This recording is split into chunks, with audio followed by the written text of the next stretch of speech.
Welcome back, my love. I have missed you so much. How long has it been since we've done an ROFLcast? Has it been 2.5 years? I think it's been years. It's not been years, but it's been a long fucking time, and I think we have amazing chemistry, and I think that for this special edition, we need to make a special theme song. Okay, what's the theme song? Well, I'm going to do a completely original composition. I'm going to do something completely different. I know we've made jokes about doing Native American chants and me playing your guitar, but this is something I'm going to take seriously and actually do my original composition. Excuse me, let's start. Let's hear it. Rah, rah, rah, rah, rah, rah, rah, rah, ROFLcast. We talk about movies. My buddy, Shane and Achilles. We are so funny, but not really funny. We will break down movies for you. It will be entertaining for you too. I ran out of lines. What do you think? Completely original composition. Just, I think it needs work. Well, I don't think it does because, you see, the fact that musically, sure, it's weak. That theme would never catch on with any movie. Never. But, my voice is like that of an angel. I sound like Celine Dion singing Adele's Hello. And we've come full circle. Welcome to ROFLcast, motherfuckers.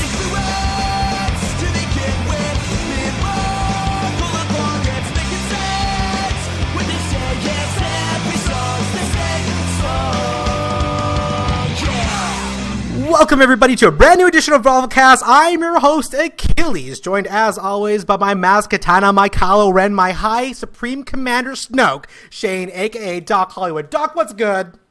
What's good? Star Wars is good. Star Wars is good. Welcome to a special Star Wars edition of ROFLcast. And not only is it special because Star Wars is special because the Dream Team is back together. All those little beta fucking faggots that try to match up with the Achilles style can't do it. We have to have Doc Hollywood. I needed you. Hey, I'm glad to be inside here. Of me. Inside, that's disturbing. But go on. I have missed the sound of your sweet, sensual tones, sir. The way that my high-pitched nasally drone bounces off your sweet, somber timbre tones is really something magical. And I think that the people know that. That's our chemistry, sir. It's how we make this work. It is what my honors degree is in. It is chemistry. Now, we're going to be talking all about Star Wars The Force Awakens. We go into the production, the result, the recap, the subtext, the theories, and the future. We'll be giving you guys Easter eggs, predictions, breaking down the subplots. This is full of spoilers, but it is the best way, because if you haven't seen it yet, what are you doing with your life? Like, what are you doing with your life? You should probably stop watching this and go watch Star Wars Force Awakens. What are you doing? I watched it for the second time today, and I got to say, it gets better on the second viewing. I am excited as fuck to talk about it. We've ripped on Star Wars incessantly over the prequels, and I think this is the nice palate cleanser that really washes out our mouth. But let's get into the nitty-gritty of the actual film itself. The film is set 30 years after Episode 6. So it continues on the original storyline. It ends up being, obviously, a sequel instead of the prequels. And is featuring mostly a new cast, but brings back, obviously, Han Solo, Leia, Chewbacca, and a few other familiar faces. It's following the main adventures of Rey, Finn, and Poe. Rey being the main Jedi, I guess, the Luke Skywalker of the series. Finn being the Leia, and Poe being Han. I'm not sure like how they break down in it, but what you can say about here is what Lucas has said before. It is like poetry. It repeats. A lot of the same themes that we saw in the original trilogy show up again in this new in the new series. The Force Awakens debuted on December 14th and has now reached the first film to reach $1 billion, or the fastest film to reach $1 billion. And as of today, I think we're at 1.75 billion, but we'll get into the numbers a little bit later. Now let's talk about the production. Now, the production was something that was really interesting because they had a completely different movie already made or ready to go, and they scrapped all of it and redid it. When Disney purchased the rights from LucasArts, they bought the ideas for the sequels from Lucas, who was planning on independently making, or not independently, but through LucasArts making the films. But nearly none of those ideas were used, and they were completely scrapped, which left a really sour taste in the mouth of George Lucas. And we'll get into the fun comments George Lucas made about the people that are paying him over $1 billion. How much was George Lucas paid?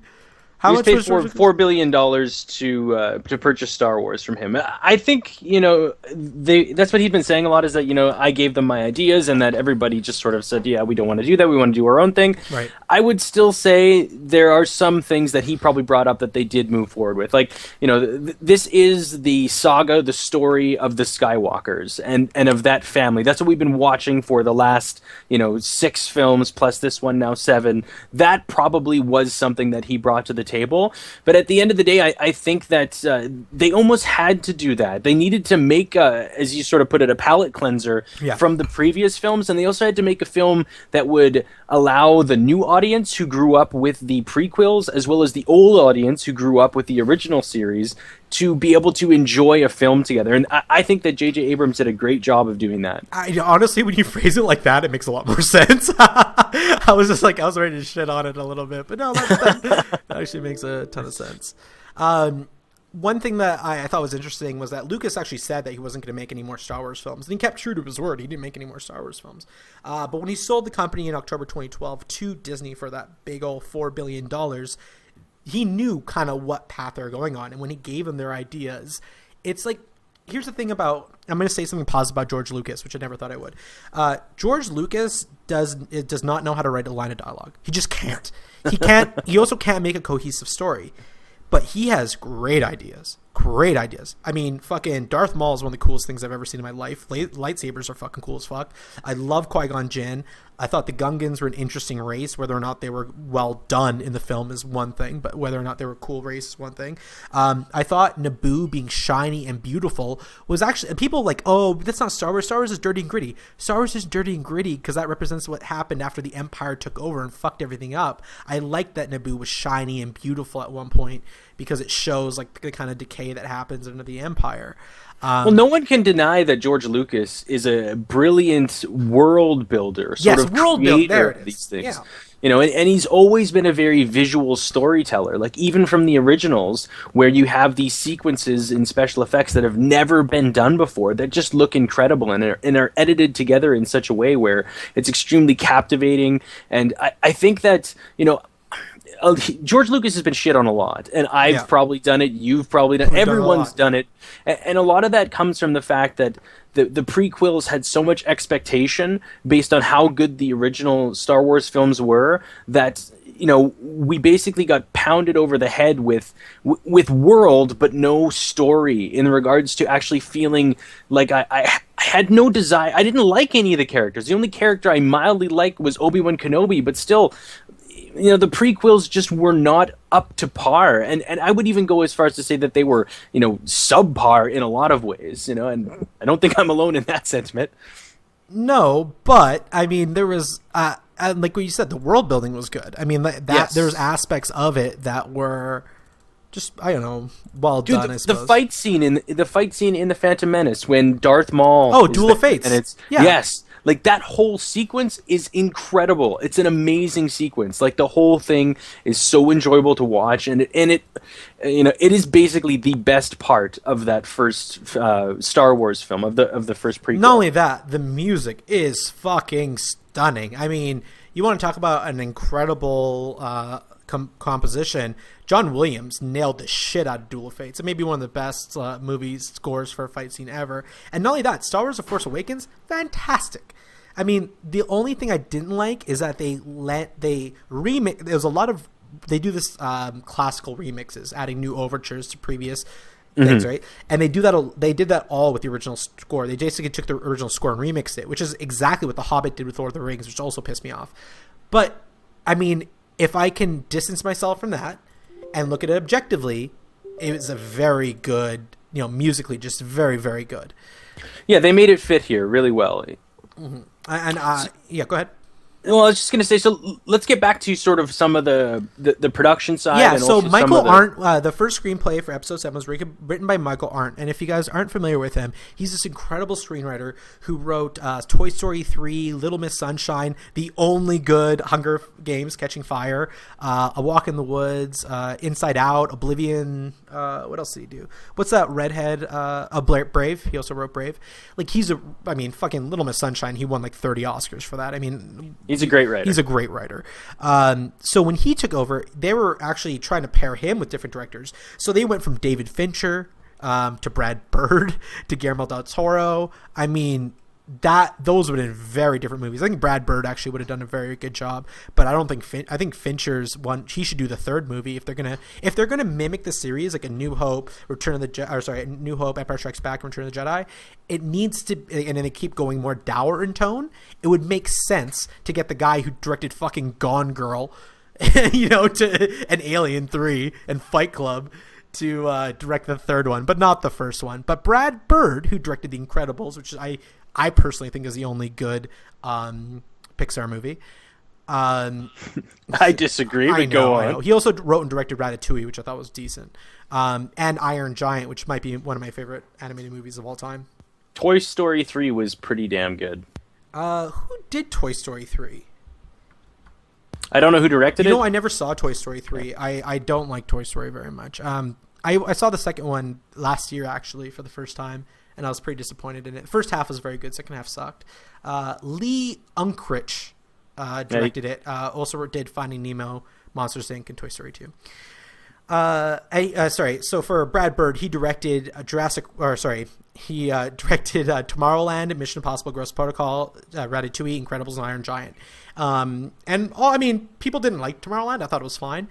And he would have been good for this first series.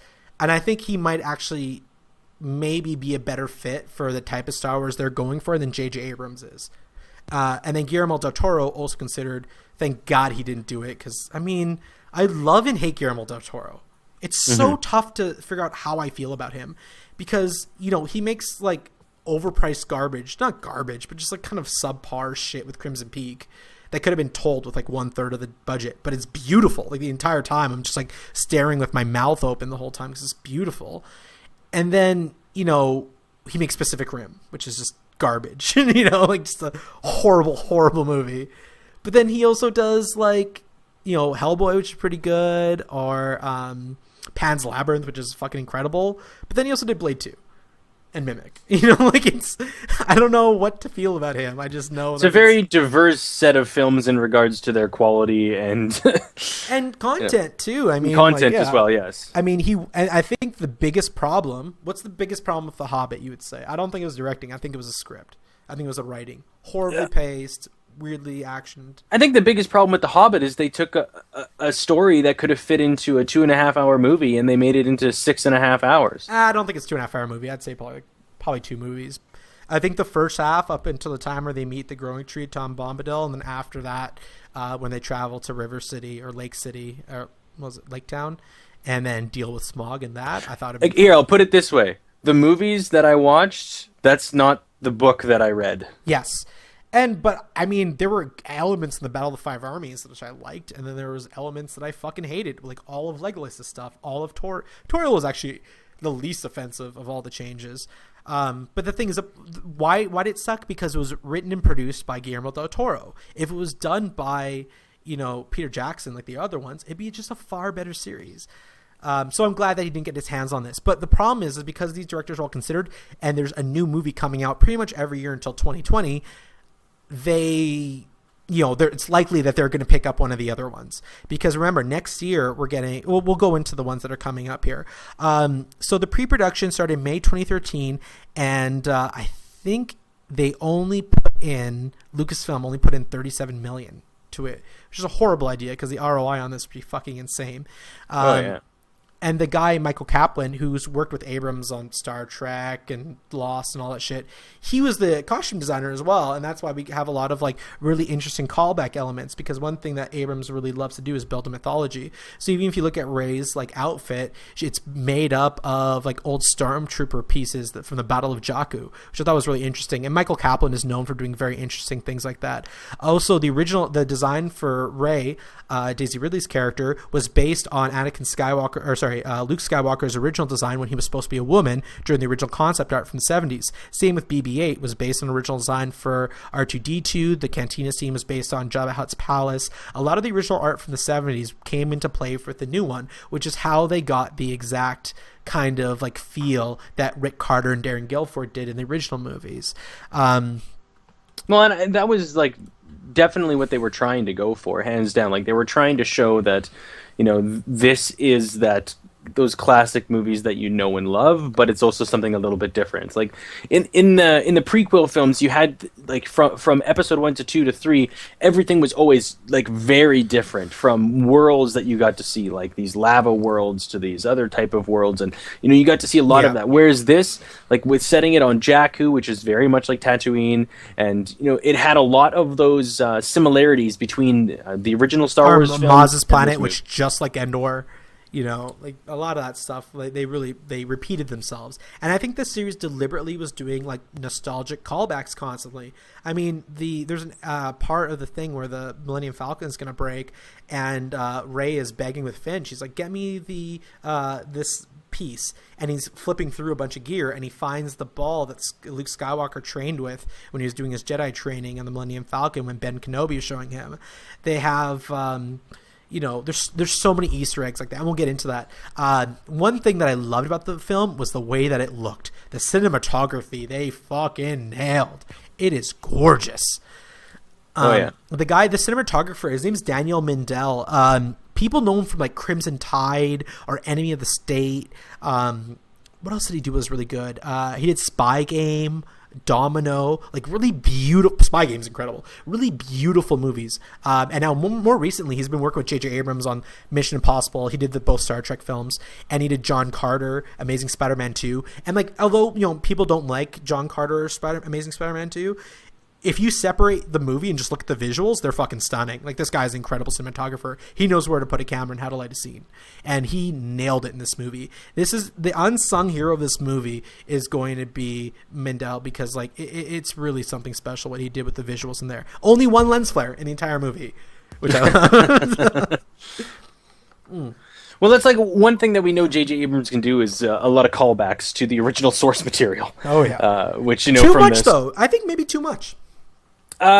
I would say, like in Star Trek, he definitely did it. There were a lot of moments where it was not needed, and it was just sort of fan service. Here, there was only a few moments that I felt it was really on the nose, but a lot of the times it just sort of felt like I was back in the Star Wars universe that I know and love. I actually feel the other way. I thought a lot of these were extraneous, whereas I felt the Star Wars one were a lot more subtle. Interesting. Not Into Darkness. Into Darkness, I know exactly what you're saying. It was fucking ham-handed the way they threw things in your face. But I think the first movie was a lot more subtle.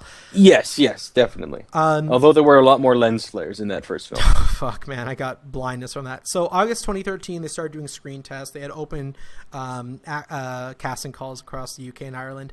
Now you got to think how many actors must have tried out for these parts. Like, I just can't imagine that it wasn't like one of the biggest, you know, casting calls ever.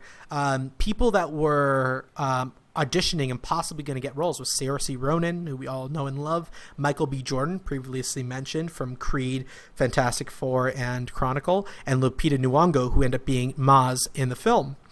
But I mean, when they said Adam Driver was the villain, did you watch Girls? Was that something that you were familiar with?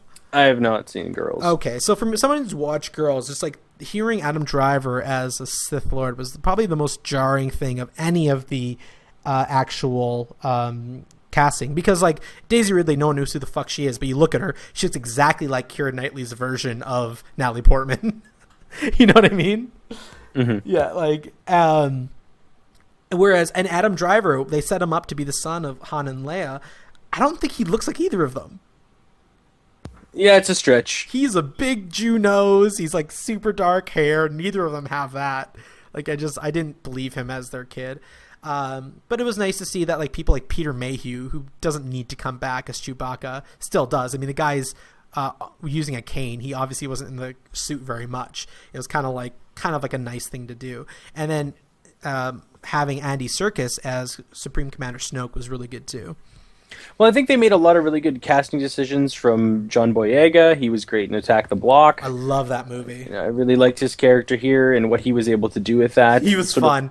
It breathed a lot of new life into having some exciting characters that weren't just the original cast. Like Droid, please, got to be the last line. They've got Daisy Ridley, who plays Rey. She did an amazing job. I feel like she nailed it.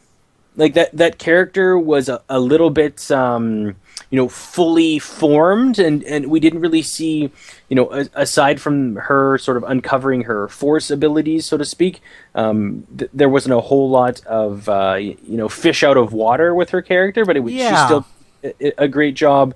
Kylo Ren, you kind of mentioned Adam Driver, he also did an awesome job, and even Oscar Isaac as Poe Dameron. Although I really wish we would have got to see more of him. The only one I will say, when you think about what they were kind of hyping up prior to the film, this character of Captain Phasma. I knew you were going to say that. Yeah, Gwendolyn Christie was the fucking Boba Fett of this movie in that she looked great and did shit.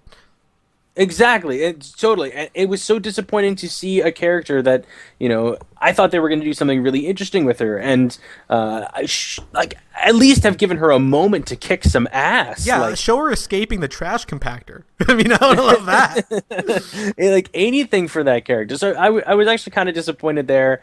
I thought that Harrison Ford did an amazing job. He didn't phone it in like I feel like he's done with a lot of performances as of late. Yes, that was actually something. You used my exact words of what I said earlier. Was that, or what I was talking about earlier, was that I was so used to him phoning it in. Like, he just hasn't been trying. But, man, he really... I don't want to say he stepped it up at all, actually. He just went back to form. Not even. He wasn't as good as he was in, Air Force One and, Clear and Present Danger. But he did a good job. He's just so good. It made me feel like he was Han Solo. He wasn't Harrison Ford. He was actually, bringing it in this movie, which was a really nice thing to feel. Because I haven't felt that about... I don't know, the last Indiana Jones film they did... Man, that was disappointing. Yeah, that was a tough one to swallow because it had all the right pieces. And then, some other sort of honorable mentions almost, because they had such small roles in the film. Anthony Daniels as C-3PO. Yes, that's right. He did great. I thought he did a great job. When he ruined the moment between Leia and Han, I thought it was just fucking great. It was a perfect moment. That was the perfect scene for having that character. And then, R2-D2... we can go a little bit more into detail about that later in regards to that. I don't know, R2-D2's role in the film, which was a little bit ham-fisted, but overall casting, I think they did an amazing job with their selections, who they choose. The original cast is all there, and we have some new characters that I want to get to know more about. By the time I finished the film, I really wanted to know more. I do want to talk more detail about Kylo Ren, but I know. Did you want to talk more about this? We'll go into that. I have a few more things to cover with the production. Sure. One thing that I thought was really interesting with the production is that a lot of the film was set in Abu Dhabi, but the amount of money the actors made was really interesting to me, because when you look at who was paid the most, Harrison Ford, sure. Mark Hamill didn't do shit in the movie, so he's not like he's the main guy. But it was interesting that Harrison Ford made, what was it, $25 million plus 0.5% share of the revenue, which means he makes an additional $10 million. So he's paid a total of $35 million. John Boyega and Daisy Ridley both made under $300,000 for this movie. $100,000 to $300,000. And with Adam Driver and Poe Dameron, they were done mid to high six figures, so maybe a little closer to $1 million. But with the two mains, Ridley and Boyega, they get additional money if the film grosses over $1 billion, which it did in a few days, so they're pretty fucking happy. And also another really shocking thing, how much do you think J.J. Abrams is paid to direct this film? Considering, let's use the example of why am I blank? Indiana Jones and the Kingdom of the Crystal Skull, where Steven Spielberg was paid $28 million plus 7%, or I think 30% of the box office, or whatever it is. I don't think J.J. Abrams is going to get nearly that much for it. Okay, fair enough. I thought he would, but he only got $5 million. But he gets 2% of the revenue. So yeah, let's see what that is. What is 2% of $2 billion? Pretty much. That's what the calculation is going to come out to. $40 million. He gets another $40 million. Yeah. He'll be fine. He'll be okay. Okay. Yeah. And to put this in contrast, Harrison Ford was paid $10,000 for the first film. It's not a lot of money. I'm just shocked that the leads were paid so little, and that's such a big movie. Like you think movie stars, you think $1 million. You know what I mean? Well, they probably have like a 3-film contract, and I would assume that each film they get paid more. Yeah, kind of like Wolverine, but even Wolverine started off at $1 million. And he was a fucking nobody. Mm-hmm. It's very strange. So for the filming, a lot of the things that made this movie really interesting is that they used real sets, and that was the biggest difference between this and the prequels. Prequels are completely rendered in CG, and they felt stale and weird, and audiences did not connect to it on an emotional level because of that. By using real sets and using that 65 millimeter IMAX format camera to really capture places like Iceland and Buckinghamshire, I think they nailed it for the setting. When she was walking up those steps to go see in the Isle of Skye in Ireland, I was just going to mention that scene. Beautiful. It felt so good to have a real environment that is an epic shot. Mm-hmm. Like, we've seen so many epic shots in Star Wars that are just completely rendered in computer graphics. And yes, it looks cool, but it always just does not feel like you can't, you don't get that same sense of being there. Yes. And that's actually the only time that I did not mind this. No, that's not the only time. But one set that I thought was really fucking incredible was the snow scene, the final fight between Kylo and Rey. That forest scene is incredible. It is beautiful, and that's a studio. Well, of course, you're seeing actual, like, the environment is interacting, yes. and that's something that these movies have been lacking for so long. The trees, like the whole environment, the breeze, everything. Yes, it's like a real place, and it's hard to put into words the feeling you get when you experience a scene like that versus something that's completely rendered in CG. One almost feels like a video game, and the other one feels real. Like, oh yeah, absolutely. I think that. Speaking of the video game, can we talk about Star Wars Battlefront after this and how beautiful and disappointing that game is?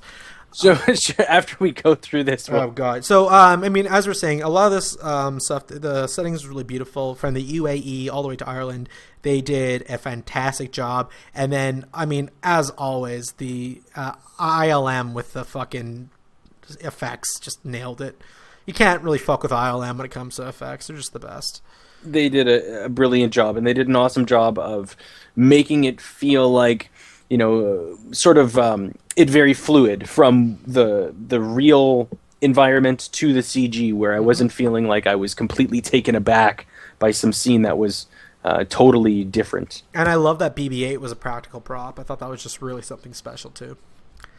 Yes, BB-8 was a great character for them to introduce, which obviously we're going to see throughout all of the, the sequels, I guess. It's so hard to put these, like, what are these now? This is like the 7th film, so does that make everything before it a prequel? Is that how that works? I'm not sure. I guess so. So now not only is the original trilogy moot, that's also the prequel trilogy.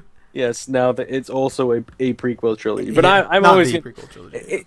I'm always going to call it the original Star Wars films. I need a way to simplify that. But we can use the episode numbers, I guess. That's sure the easiest. Episode way to do 4, 5, and 6.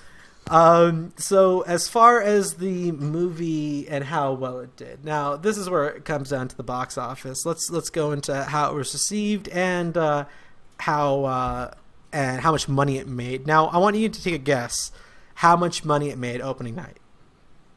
Opening nights? Yeah. $100 million. No.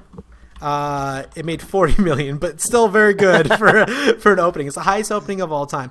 Do you know all the records that it has crossed? Wasn't it the fastest to $1 billion and also the highest Friday or highest weekend or something as well? Every single thing. Just name a record it broke it. It broke every record. Literally, it just broke every record. Avatar got crushed by it. It surpassed total gross of Titanic already. It's not even on Blu-ray yet, and it's already doing that. On top of that, I think as of Let me see what the total money is as of today. It looks like we are at 1.7 billion right now for the thing. So they've bought Lucasfilm for $4 billion. They just made their money back pretty much on one movie. Half the money back. It's pretty insane. And the opening weekend was over $91 million, which makes it the highest opening weekend of all time. It's kind of amazing. It just, we got a new record set by Age of Ultron for some reason, and the movie sucked. But then that just gets crushed again. And then Jurassic World was also the biggest opening of all time until now this. So Jurassic World was only the biggest opening of all time for, a couple months, whereas Avatar, Titanic, Gone with the Wind, they all had their years in the sun. They had years of being the best. They hold on to those titles for a long period of time. Mm-hmm. But no, Star Wars does not give a fuck. And making over $1 billion worldwide is really something fucking incredible. The fact it's almost nearly $1 billion domestically after a couple weeks of being in theaters. I mean, it's only been out for 17 days, and it's made nearly $1 billion. It's a lot of money to make in such a short period of time, and once it gets all of the international numbers in there as well, I think international's actually. Do you think it's going to do $3 billion? Do you think it's going to do $3 billion? No, I think it'll top out at 2. It's at 1.5 something right now. It's pretty close to 2, but 49% of the total gross came from the domestic, and another 50% from the foreign. I think the foreign market is what's going to take this well beyond. But on a production budget of $200 million, I mean, come on. But apparently the marketing costs close to $1 billion. No, they probably spent a lot of money to market it and get it out there. But I think it's kind of a testament to how much people want to see more stories in the Star Wars universe. Yeah. I mean, there's so much to tell. I mean, for people who love the extended universe, there's so many great stories in that alone that would be really great if we put that into film. But unfortunately, all that is now non-canon, motherfuckers. True, but I think that they still have taken some things. I can't say for sure, but I know that the expanded universe had things. The children of Han Solo and yeah, but Leia, they were twins. I don't know enough about I mean, it was actually, they have really great stories. They were kind of like the Hardy Boys, but in space. They're fun books. Terry Brooks wrote one of them, actually, and so did David Gemmell. There was also a thing called Dark Times, which there's 2 series about Dark Times. There's one about Darth Maul and one about Vader, and they were probably like the best Sith stories there were. And okay, well, that's all we have to say about the production and the box office. Now you know that it took a long time to make. They put a lot of work into it and made a ton of money. Now let's break down the story. Let's start off with Kylo Ren. Kylo Ren is so emo that I'm pretty sure the only reason he wears that helmet is because it has Bluetooth speakers so he can listen to AFI. Kylo Ren, do you know why there's no grass on the Death Star? Because it keeps reminding him that he'd want to cut himself. That's how emo he is. So a lot of people that have been reviewing the film tend to have this, they have this, they really liked the Kylo Ren character. They thought, he seemed like he had this inner turmoil and and to me, I was really not enamored by this character. He was probably my least favorite character out of all of the different Star Wars characters that are out there. Aside from the things when you think about the Star Wars universe in general, you could say, well, if he's sitting there talking to Darth Vader's mask, then why isn't Anakin's ghost there telling him, hey, the dark side isn't the right way to go? Like there's a lot of things on that side, but just also I have a fun theory about that breaks that down. We'll get into that in the theory section. Sure, okay. But what I will say about Kylo Ren's character, was it a watchable villain? Was it someone that I could at least feel like there was something there? Yes, I will give him that. But I feel like there were certain things that they could have saved, or certain things that they could have done differently in the plot to have made him a more endearing villain. And I know that might sound weird, but to me, okay, give me examples of what you mean by that, because I don't follow you. So first off, I feel like his character, they should not have revealed his face when they did. They should have saved that for when he was on the fucking thing with Han Solo. At that moment, that's when it should have been revealed. Okay, we should have found out then. Here's why I think they didn't do that. Because he's a goofy-looking motherfucker, man. He is a weird-looking dude. And if you pull off his mask there, it's like they could have had Jar Jar Binks' CG face under there, and it'd be less funny than that goofy-looking motherfucker. I think that's why. Honestly, I think it's just because he's so comical looking, because he's such exaggerated features, his big ears, big mouth, big nose, that they did it early and not during the heightened of emotion area. I think that's why they did it. I don't know if that's right. Well, I feel like, when they did it, that scene did have, some weight to it. It was the scene between Kylo Ren and with Rey, and he's trying to, use the dark side to read her mind. Yeah, it was an important scene. And he kind of, she calls him out, and he takes off his mask. But even the fact that they had revealed in those moments that, like Han Solo had said to Leia, "Oh, I saw our son," and kind of just let us know right then and there. I would have much preferred something that, had a little more weight to it. Than it almost felt like it was just sort of like an afterthought of like, "Oh, hey, our son's over there on the dark side." Yeah, if they were saw him, I checked him out. It's him, and you're like, "Are you sure it's him?" It's like, "Yes, I'm sure it's him." It's like, you need to bring him home. And if they didn't like explicitly say it was his son until the moment that he takes off his helmet and he's like, "I want to see my son," and then takes off his helmet, that would have made sense, and that would have been really great. I agree with you there 100%.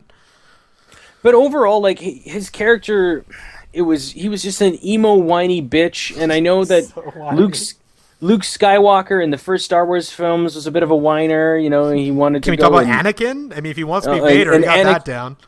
I guess maybe it runs in the Skywalker family. He is the son of Leia, so technically he's a Skywalker all the way. Yeah. But he did.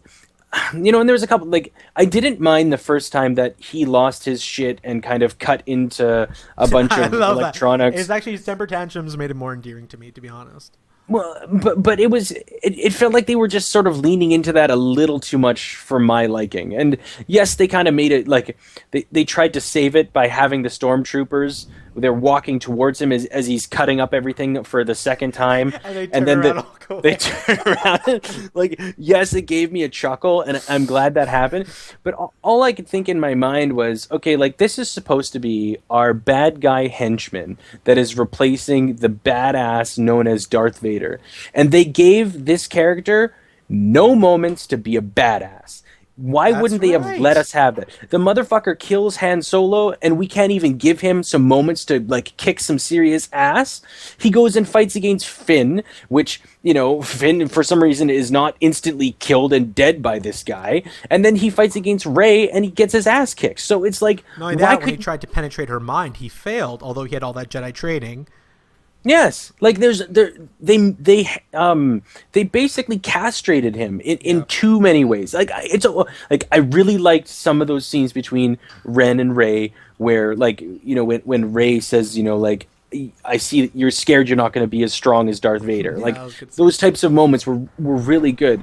But I felt overall his character as a villain was not given enough to show how much of a badass he was. Like, in the beginning, he kills some old guy that gives the plans to Poe Dameron. That's not old version of a character that will be showing up, who actually showed up in the original trilogy peripherally, and he's showing up in the Rogue Squadron prequel that's coming out next. So there might be more meat to him later.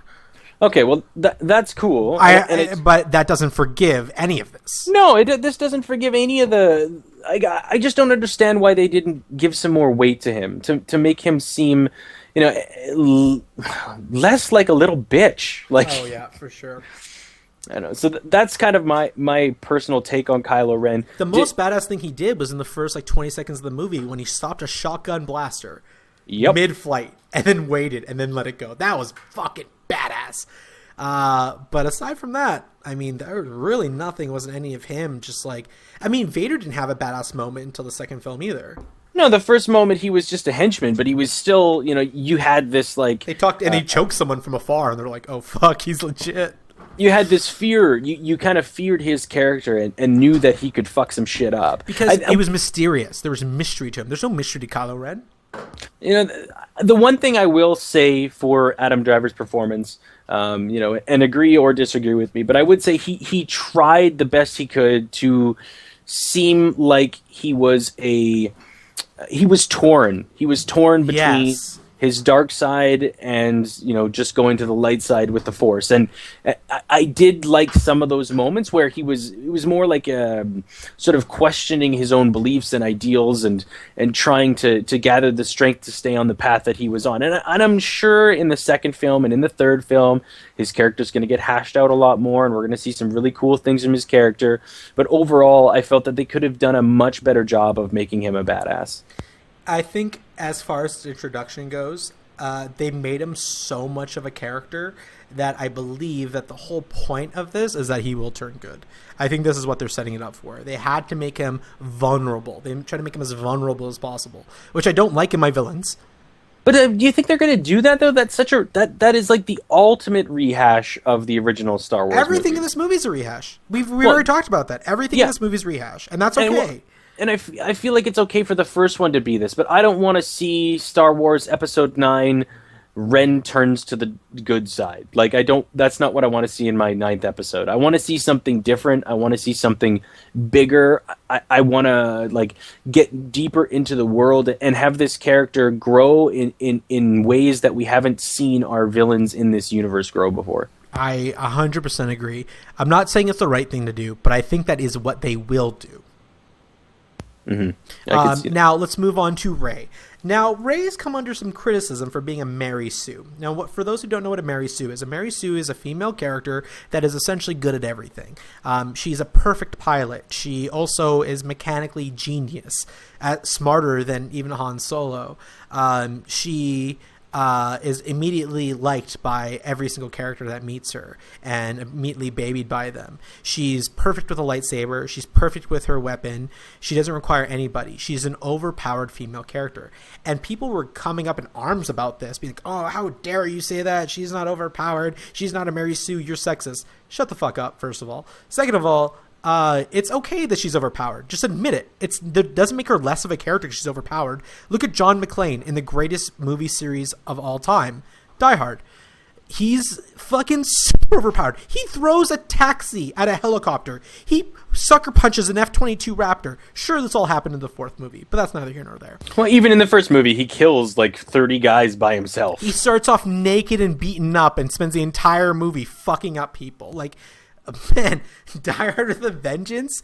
He fucking flew through a 747, crashed through a bunch of windows, completely fine. Like, he's crazy overpowered. He's a Gary Sue. That's how we like our protagonists. We like crazy overpowered protagonists, and that's okay. But to say that she's not a Mary Sue is just ignoring the fact that she's good at everything and doesn't try that hard. She instantly masters the Force. She instantly masters the lightsaber. She's immediately good with every single mechanical thing. She's the best pilot possible, better than all those like seasoned, trained, stormtroopers that have been raised since birth to fly. She can fly a ship that she's never even touched before and kick all their asses. And not by using its main power thing, speed, but by using the thing that's apparently not very good at, maneuverability, which Han says in the second movie in Empire. So, well, when she first got into the Millennium Falcon, in her defense, she wasn't flying it very good. But it didn't take her long to catch on. But once again, it's okay that she's a Mary Sue. I'm okay with her being a Mary Sue. I like her character. I like that she's like, I don't need you to hold my hand for me to run. And how she, like, Finn was trying to save her, and she's like, bitch, I can take care of myself. She was. I did like that moment, though. I did like that moment of her being like, what are you doing? Why are you holding my hand? She's a bit of a mix between Buffy and Faith, but without the sense of humor. That's the only thing my problem with about her is that she's just dour, man. She's no fun.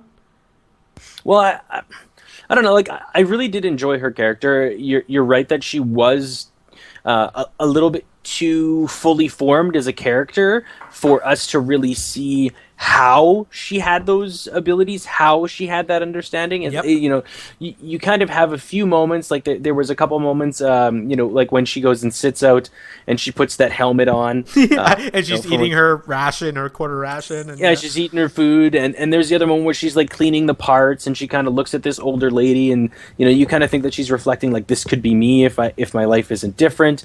And they tried to give her some of those like deeper sort of character type moments to give you a little bit more into where she's at and what she's feeling.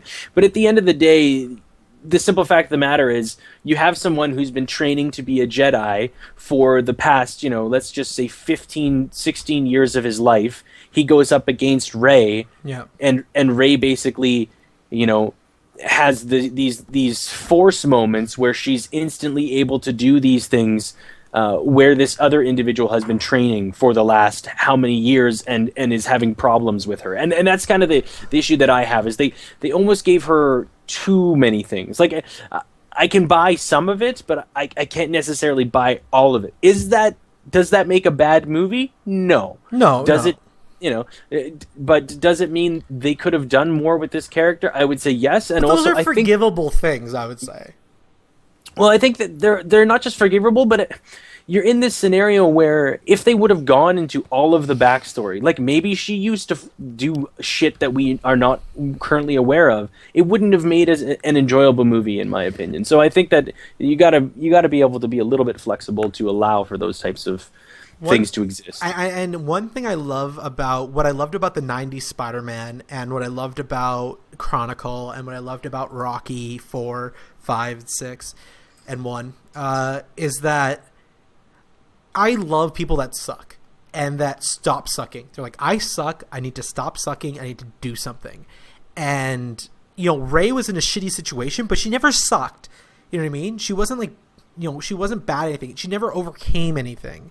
She learned the Force, sure. That's learning a new skill. I want her to overcome a struggle, something that is a flaw in her that she overcomes. I think that's what makes an interesting character arc. And honestly, I think it's likely that John Boyega and Kylo Ren are both kind of more interesting story arcs because they're so inherently flawed. I mean, Boyega is terrified. He overcomes something big there when he comes back and saves Daisy Ridley's character. He overcomes his fear of running away from the First Order, of wanting to abandon everything, of just wanting to be safe and free. That was his fear that caused him to break out Poe, to cause him to not save, try to save Poe when that thing was sinking, for him to try to run away when the things get rough. He overcame all that, and that was an interesting arc. Rey doesn't have any flaws to overcome. Yeah, the only thing that Rey's character really has to come to terms with is the fact that people are not coming back. Yeah, they're not coming back to Euron Jakku, which I think is that's nothing. It's nothing in comparison to the other things that the individuals, like the other characters you just mentioned, were going through and experiencing. And I think they could have done a better job. But that being said, it's not like Finn's character is perfect either. It's there's a very thin story of why he decides that he's not going to, because apparently Finn's character is picked up by the First Order, when he's a child, and he's been with the First Order for the last, let's say again 15 years. Let's make it that. Yeah. And then all of a sudden in this battle that he's in, which was we learn that it's his first battle, which is weird as well. Yes, which is also weird. Like, were they waiting until a certain age? And okay, now you can go in there. And then we also learned that he was in charge of sanitation. Why are they getting the janitors to go storm a planet to retrieve the most important documents that they could possibly get? The path to fucking Luke Skywalker. And they have someone in the sanitation department go down. We saw thousands of soldiers. And that's the thing. There were, and this is kind of what I was mentioning earlier. You call them J.J. Abramisms or whatever the hell you call them. Abramisms. He has these things in his films, in his movies, in his stories, where there are these things you inherently have to forgive for, to sort of extend the disbelief for the sake of the film overall, and to just sort of go on the ride. Which I will say, at the time of watching the movie when I watched it the first time, I wasn't sitting there thinking those deeply. It was nice, reflecting on it, to be like, I really wish that his character would have had a little bit more of those sort of things hashed out, and some backstory, and have some more things that I could have, it made me endeared to their characters more. Mm-hmm. But overall, you hit the money on the head. Like, I think Finn's character probably had the most moments where he was overcoming something as an individual, of having to, go against what he would normally do, and as opposed to running, he decided to go after Rey, and he had a lot of those types of things, which was really nice to see. It's almost like Rey and Finn, the combination of their characters, are like Luke Skywalker in the first Star Wars movie, where he's the fish out of water, and he doesn't really have any, yes, he says he's a pilot, but he's never used a lightsaber before, and we kind of get that same sort of feeling from those two characters combined. Poe Dameron was supposed to die initially, and I think that's why his character was a little thin. But one thing I wanted for the Ridley character was I wanted her to act a little bit more like Leia and a little bit less like fucking Brienne of Tarth. You know what I mean? Brienne of Tarth from Game of Thrones, played by Gwendoline Christie, who plays Captain Phasma in the film, has no sense of humor. She's like so dour and serious. Like, I don't need no man. I can do this on my own. And people make jokes around her, and the fact that she doesn't get them and is super serious is part of the joke. And I think Rey is a big part of that too, because a lot of people are like being silly or whatever around her, and she's just like, I don't get it, or I don't have time for it. But what I loved about Leia's character from the first 3 movies was that she was sassy and edgy, and she's like, I don't need no man. She was stuck up, She had so much personality, and she had so much to overcome. And I think they also mentioned that briefly when C-3PO was like princesses in the new movie, which is a callback to the original film, when when she was acting like a bitch to Han, and he's like, princesses. Well, I think that they tried. So I read an interview with Abrams that said that they went back and they refilmed some of the scenes between Rey and Finn. And I can almost guarantee you that those scenes were the ones where we did get to see some of those character-y type moments that you don't really see in Star Wars movies. Right. Those more funny, more comedic, more tongue-in-cheek type things. Some people kind of commented that they didn't like them all that much. I really enjoyed them. Boyega did a great job of doing it. Yes, it was out of place when he said, "Hey, girlfriend, you got a girlfriend?" But boyfriend, cute boyfriend. Yeah, there we go. Sorry. but I mean, like that's.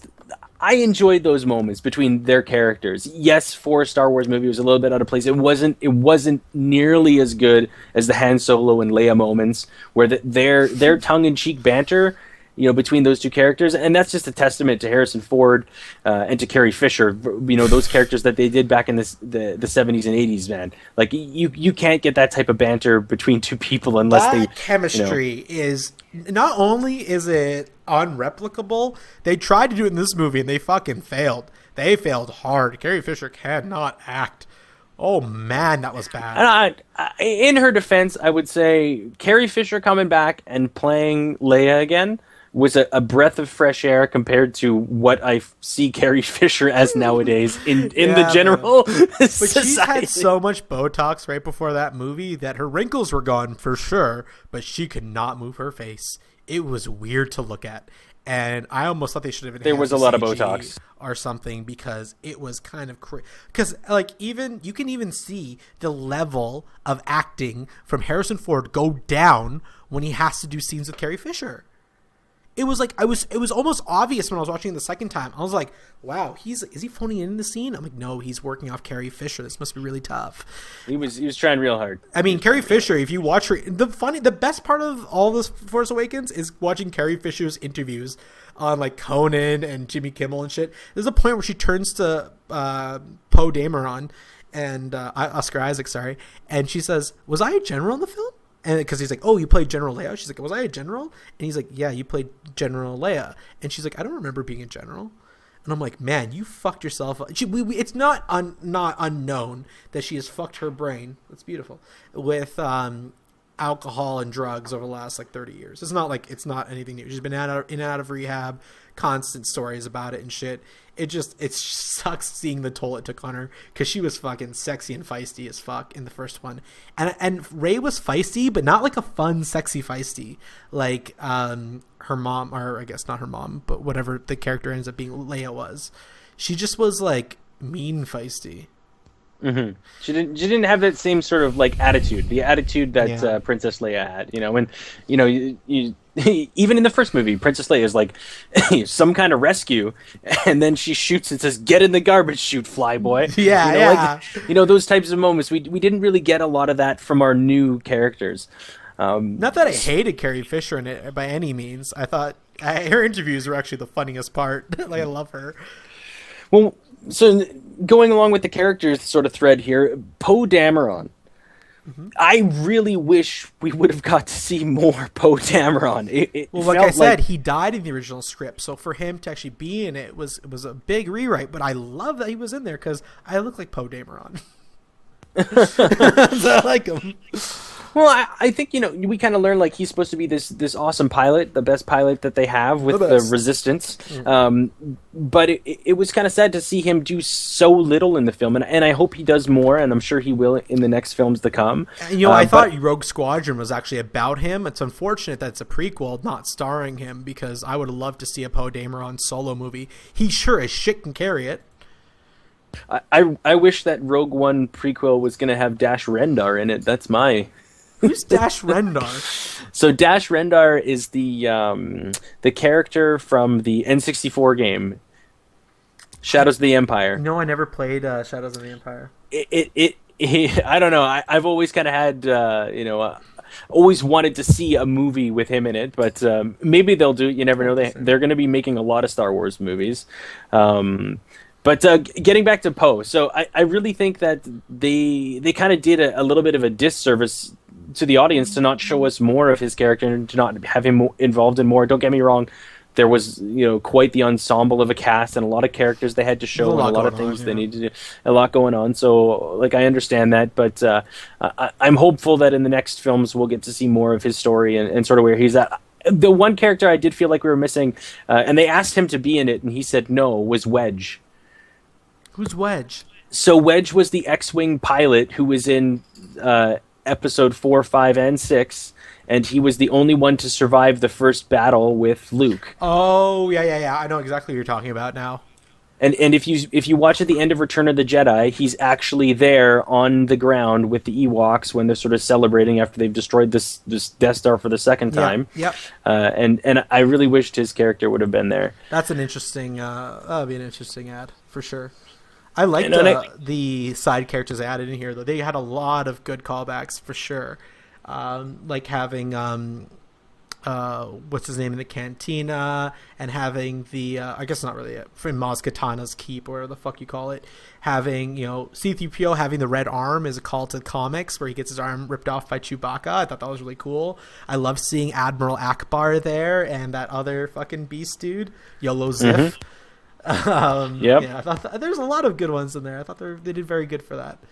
And I was fixing. Do you think they're going to bring in Lando in one of the sequels? Lando's dead, isn't he? Oh no, Lando's dead in the extended universe. Dead. He's not dead in the main universe. That's right. I forget that all those years I spent dedicated to the fucking extended universe all does not matter anymore. Amazing. I would love for Lando to come in, but if they make it something stupid like he's fucking Finn's dad, then I will not like it. Mm-hmm. Yeah, that I wouldn't want them to do that either. Did you listen to Lando? What's his name? Billy D. Williams' performance on in Star Wars Rebels, the cartoon? No, I did not. Yeah, he shows up in the cartoon Star Wars Rebels, and he kicks ass. It's pretty great. Cool. He did a really good job. I think he showed up in 2 episodes.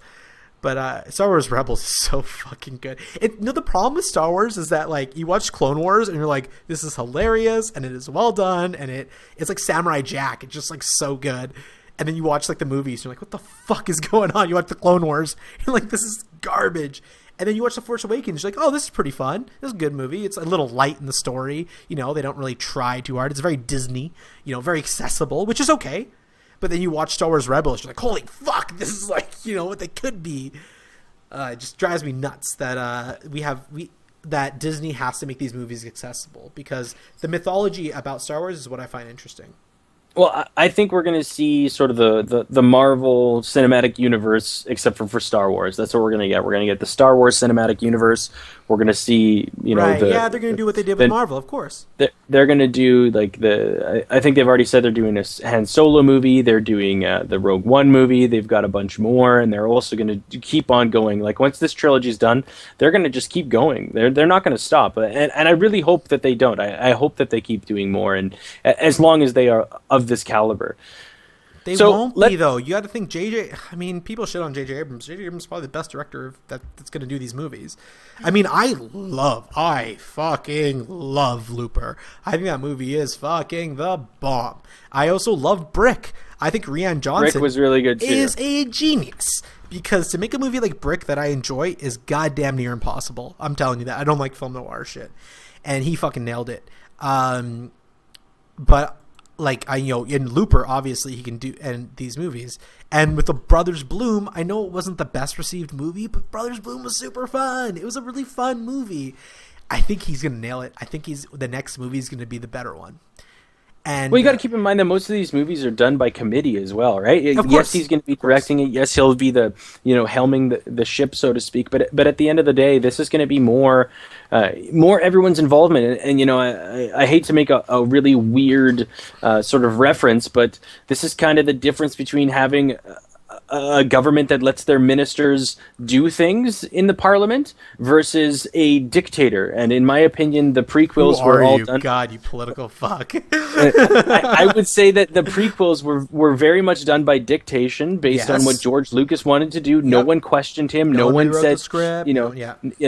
No one tried to stop him, and if they did try, he just fired them. So what we're going to get now is Star Wars movies that are being created by people that love these characters, that all want to see it be successful. And as long as we have, awesome screenwriters at the helm, Lawrence Kasdan, the guy who, wrote Empire Strikes Back, the screenplay, as well as Return of the Jedi, as long as he's there and we have more people like that, I think that these will be successful. And also, yes, the directors do matter. It's not to say that Rian Johnson won't be bringing his own sort of spin to it. But that's the thing about Rian Johnson. You got to think, this guy graduated from USC Film School as the top prospect for movies. Offered tons of Hollywood shit, turned them all down. He wanted to make Brick, and then no one wanted to make Brick. They're direct, big movies. He's like, no. So instead of doing that, it took him 6 years. Brick, he started making Brick in 1997. Brick came out in 2005. 2005. They filmed long it. Time. Justin Gordon-Levitt was a child when they filmed it. And it's inning. He's an auteur. He's a savant. He's a filmmaking genius kind of. And his movies don't turn out that way. You can be a genius and still get fucked around by the system, because if you're one of those really artistic like Gus Van Sant type people, you sometimes get fucked by the studio because you're not an aggressive character. You're an artistic character. And artistic characters get bullied in the editing room. But I mean, what's the best episode of Breaking Bad? I mean, aside from Felina, the finale, Ozymandias. That's the Walt goes on the run. Jesse gets taken hostage, and Skyler tells the truth, and they have that knife fight. So I'm gonna put my cards out on the table here. I haven't watched Breaking Bad. You've never watched the greatest TV series of all time? That's correct. I haven't watched Breaking Bad, so I'm gonna have to do that. Well, the thing is, I'm a chemist, so there's I'm obviously biased in that regard. Yeah, so it's well, no, but it is. Yeah, everybody. It made chemistry cool, so I mean, I'm super. It's like Silicon Valley, my other favorite show. It made technology cool, which might not now. So it's I'm super biased. I'll admit it. But I mean, he's just the way he directs shit just really blows your mind how beautiful and artistic it is, which I think is an interesting choice for Empire Strikes Back. I would have preferred if it was directed by Fincher for Empire Strikes Back, and the third movie directed by Rian Johnson to tie up the storylines. Actually, let me reject that. I wish it was David Fincher for the next one and Brad Bird for the third one. No, Brad Bird can't converge storylines. He doesn't do that well. It's not handling multiple storylines like the Whedon-esque thing. I don't think he can handle. Because remember, in the first movie... So what do they do? Get Joss Whedon to do the third one? Well, fucking Joss Whedon do everything. Joss Whedon can direct every movie. I'd be fucking thrilled. No, Except for Age of Ultron. God, what a horrible movie. I was thinking maybe Marty Knox. She was the writer and producer for Buffy and Angel and Firefly. She also directed this probably the best remake I've ever seen in Fright Night. Definitely one of my favorite horror movie remakes for sure. Not even a horror movie. Fright Night's just a fun, fucking awesome movie. You know what I mean? The original Fright Night's amazing. The remake with fucking Anton Yelchin and Colin Farrell. I don't even like Colin Farrell, and I love this movie. It was kicked ass. I mean, she didn't direct or anything, but she's a really good writer. And I think that if you use her to converge everybody, to get all the storylines into one place, it almost doesn't matter who directs it at that point. Because, like, between Angel, Fright Night, Buffy, I Am Number 4, Code Black, Glee, Mad Men, what else has she done? Point Pleasant, Private Practice. Like, she just knows how to tie storylines together. She's just good at that. That's the only thing I'm worried about for the final movie, because now everyone's going on their separate adventure. Poe's going to go on his adventure. Finn's going to go on his adventure. Rey obviously is off on her adventure where Luke becomes her new Obi-Wan. That's the thing I'm worried about with the directors. But I don't like switching directors midstream. I like one director directing a trilogy. Is that wrong of me? I don't think so. And I think that if it was J.J. Abrams at the helm, he would do an amazing job. I would love to just have him do all three. That he read the script for the new ones, and he's fucking super upset that he didn't. He tried to get the other director kicked off so he could do it, because he was like, this script is amazing, and he's super sad that he's not directing it, because he thought that if he got tied into directing the movies, that's 8 years of his life he has to sign away. And when you're 45, you don't want to sign away 8 years of your life. That's like most of your life. So he was like, hey, I'll do one, I'll be consulting producer. Now he sees that, he's like, shit, I want to direct it. And then that's a great thing. Like, that's a great sentiment. You know what I mean? For sure. But if you had a dream director for any of the Star Wars films, who would it be and what story would it be? Who would it be and what story would it be if I could choose any director? Yeah. So for me, I would like something like, I think Joe and Anthony Russo are such great directors. I mean, what they do with Community is really cool.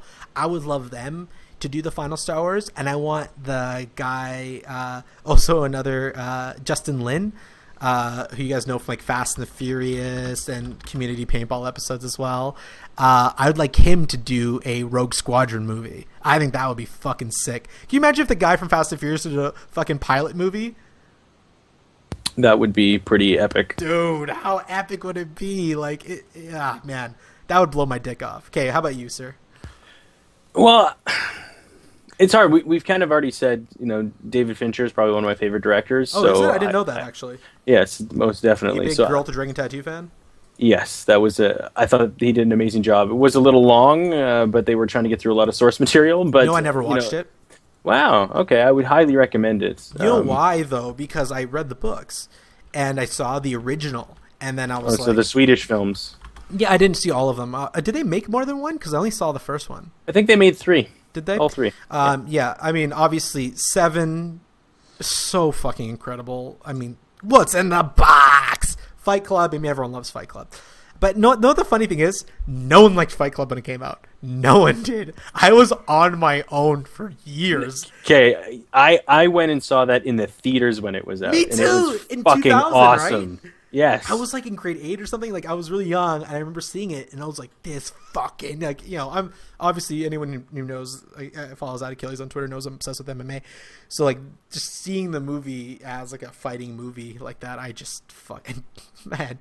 Ed Norton and Brad Pitt, like, oh god, it was brilliant. And only that, I just watched Gone Girl on a plane. Holy shit, that movie's great. Gone Girl is what happened to me and my ex-girlfriend, essentially. She, you remember the drama I went through. I do. The Gone Girl should have been called the Stacey Diaries. The fucking crazy shit they went through. But he also, and also, obviously, I love House of Cards. I mean, House of Cards is goddamn genius. It might be the best thing on Netflix, and he nailed that too. He's so good. Let's not forget that he also was a music video director. I mean, yes. Vogue, back in the day. Express Yourself, Madonna, that's him, man. Like Alien 3, that's him. Alien 3 sucked dick, but I mean, he just got really good. Panic Room sucked dick, but then he got really good. Zodiac sucked dick, and then he did Curious Case of Benjamin Button. So you think Fincher for the movie would be your pick? I would want him to do like the darker of the 3. That's the one that I would want him to do. So obviously the second one. Here's an interesting one. Have you seen Southpaw? No, I have not seen Southpaw. The Equalizer, the new Denzel one? Nope. Olympus Has Fallen? This is no, very good. No. Have you seen the Mark Wahlberg movie Shooter, where he plays a sniper? No. Training Day. You've seen Training Day. Of course, I've seen Training Day. Director of Training Day and Tears of the Sun and King Arthur and all those other movies I mentioned. I think he makes fun fucking action movies. I mean, Equalizer was fun. Training Day is probably one of the best movies I've ever seen. Brooklyn's Finest was decent. Olympus Has Fallen, not a good movie. Super fun action. He would be a fun action director. And I think that's what you have to look at. Because everyone that goes on here is like, I want Ridley Scott, Steven Spielberg, Michael Bay, you know, those types. Well, Michael Bay shouldn't be put in there. But, like, No, he should not. But you know, the thing is, you can get, like, a Rennie Harlin who did Die Hard 2 and Cliffhanger and Deep Blue Sea, Long Kiss Goodnight. Those are great action movies. Deep Blue Sea is a great action movie. Long Kiss Goodnight, great action movie. Die Hard 1 and 2, obviously great action movies. He also did another movie, a very unsung good movie, Exorcist 4, actually really good. If people like horror movies. And he would have done great. Another one, and this sounds crazy because I know these movies aren't that great, but the guy who did Underworld. And now, hear me out. The reason why I think Len Wiseman is a good pick for this, although the Underworld movies aren't exactly the best, and he also did Live Free or Die Hard, which is obviously the worst Die Hard, and the Total Recall remake, which was horrible, is because this motherfucker can set tone and setting like anyone. Underworld movies had a tone and a feel and a look and a mythology, and he nailed all those elements. The failing of Underworld was like weak aspects of the story, not the way the world was built, not the way that it was directed, not the way the setting and tone and acting was done. Like, I mean, Underworld Rise of the Lycans is a horrible fucking movie, but Bill Nye has given, and Michael Sheen give some of the best acting I've ever seen. You know what I mean? So I think when we see these actors, I mean, it's easy to watch The Martian and Prometheus and Blade Runner and be like, oh, we should have that as the director of Star Wars. It's a little harder to look to those kind of B action movies for the people that can really make these good Star Wars. Because I think at the end of the day, they're going to have no choice. They're not going to be able to go with someone like a Ridley Scott or somebody that needs to have that type of control. Like you can't just give it to James Cameron, right? Because James Cameron is going to want to make it his own, right? He's going to want to have his own sort of stamp on it. He's not going to be... James Cameron's not a good director. Fuck him. Hey, Terminator 2 is still one of the best action movies of all time. It's probably the best action movie of all time. That the first, like, actually not the first 30 minutes. I think the first 40 minutes of Terminator 2 is probably one of my favorites in film history. When Sarah Connor is escaping from the mental institution, that's the most thrilling escape scene I've seen. Like, I really can't think of another escape scene from a prison or anything that comes even close to that. So I won't deny that, but he doesn't have essence. He doesn't have soul. And those things are added by other people. You know what I mean? I would say that he had more of it in his films from before than his more modern films. Yes, yeah. You know, it's something he went away from. So, okay, that being said, just to bring it back into the Star Wars story here, right. There's one thing that we kind of touched on that I really wanted to talk about, and that was the scene, you know, the biggest spoiler of the movie, of Han Solo being killed by his son, Kylo Ren. Now we'll get into Element. Let's do you want to do it chronologically, or do you just want to jump into this one? Hey, sure. No, if you want to go through the story chronologically, let's do it. Okay, let's break it down piece by piece. Because how did you feel about Jakku setting? I thought they did that perfectly. I think that was probably the best, most realized of all the environments. The Battle of Jakku, having all those remnants and a scavenger civilization living off the remnants of these things, even little bits where the Millennium Falcon blows up one of the TIE fighters, and immediately you see scavengers swarm and grabbing the pieces as they're falling to the ground. I thought that was brilliant. Yes, definitely. I felt like they hashed out the world in a way that made it feel real, made it feel, you know, again, very much like I hate to say it, but it's kind of like a cover song to the original Star Wars movies, very much like, you know, Tatooine, and it brings you back to the Star Wars. Well, also the Battle of Jakku. I mean, like, it just it sits on Jakku. Now, for I think that showing that she was living in a hollowed out Atwalker is kind of interesting because it's kind of reminiscent of like when Han and Luke had to be inside the Tauntaun. You know what I'm talking about? When they put yeah. So I thought that was kind of cool because she's living inside the belly of something. I like the idea that she's a scavenger and that's how she got her technical prowess. I like a lot of those elements. And then going to the new Death Star. How did you feel about that? Okay, first, before we get to the new Death Star, let's talk about the opening of the movie. Sure. I mean, I've said what I need to say. What do you need to say? Well, just the opening of the film with, the First Order. Sorry. Of course, the opening. Yeah, I thought the opening bumper was fantastic. I like the design of Kylo Ren's ship. I think it's pretty iconic. I think one thing that Star Wars has always done is made really interesting, iconic ships. And people shit on the prequels, but if I showed you Queen Amidala's ship, which is in it for 90 seconds of the film, you would recognize it. Oh, for sure. And that again was one of the really good things that George Lucas did. Was he was a great idea person for world creation, for ship creation, for hashing out this entire universe. That's something really big for him. I think like from that opening scene, I thought they did a really great job. The only things that I was kind of sitting there in the theater that first time I watched it, and it very much felt like reminiscent of the original Star Wars, of this.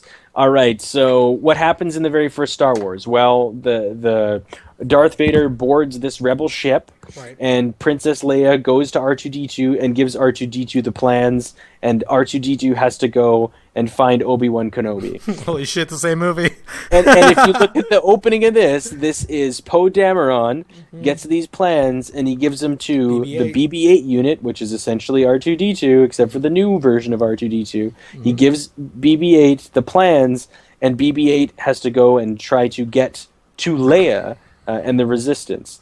Sorry, quick thing I just realized. How did C-3PO recognize BB-8 immediately without getting his name? And yet BB-8 did not know that R2-D2 was in low power mode. Well, I would say, yes, that is a very good question. I would have to watch it a third time. Inconsistency, I think. That's there's a couple inconsistencies here and there. Go on, sorry. But I didn't necessarily have any problems with that. But yes, but you know that I would. I mean, that's the type of thing that I would have a problem with. Yeah. But I also didn't have too much of a problem with Poe giving the plans to BB-8 to sort of kick off the story. Yes, that was very much a homage to the first film, on the nose entirely. This is what the theme comes to. This movie just repeats the trilogy. Essentially, yeah. This is like different parts of all of the original movies kind of combined into one, to sort of be a swan song for our original characters and to be a liftoff point for our new exciting characters that we're just learning about. Yeah, absolutely. I mean, we didn't talk about BB-8 as a character. He is a character. He is, most definitely. I love him. Totally. I'm playing with a BB-8 doll right now, actually. I think they did a great job of having something new that's, a new R2-D2, so to speak. And it's nice. Like, one of the things that I really hated about the prequels was the fact that they had R2-D2 and C-3PO there in a big way. I wish they wouldn't have. I felt like it was a shit idea to make it so Anakin fucking Skywalker created C-3PO, built him. Like, fuck off. Like, I really like the fact that they brought in this new BB-8 character. Yeah, I know what you mean. The prequels were... How did Darth Vader build C-3PO? Yeah, exactly. How does Yoda do Chewbacca? What the fuck? How is Chewbacca a general on his home planet and end up being a smuggler with Han Solo? Yeah, now he's a smuggler. Like, yes, there's a lot of issues with those people. Yeah, but you know that, though. Yes, definitely. And I thought that, there was some good banter between Poe and Kylo Ren at the beginning there. Did you see the meme where they're passing each other when they're about to go to fight the new Death Star? And he's like, bro, I want to tell the whole world that you're my bro. And then he goes up to him. He's like, why are you whispering, bro? And then Poe says, because you're my whole world, bro. And then Finn says, bro. I love their bromance. I thought it was super sweet and sincere. I thought it was real. Mm-hmm.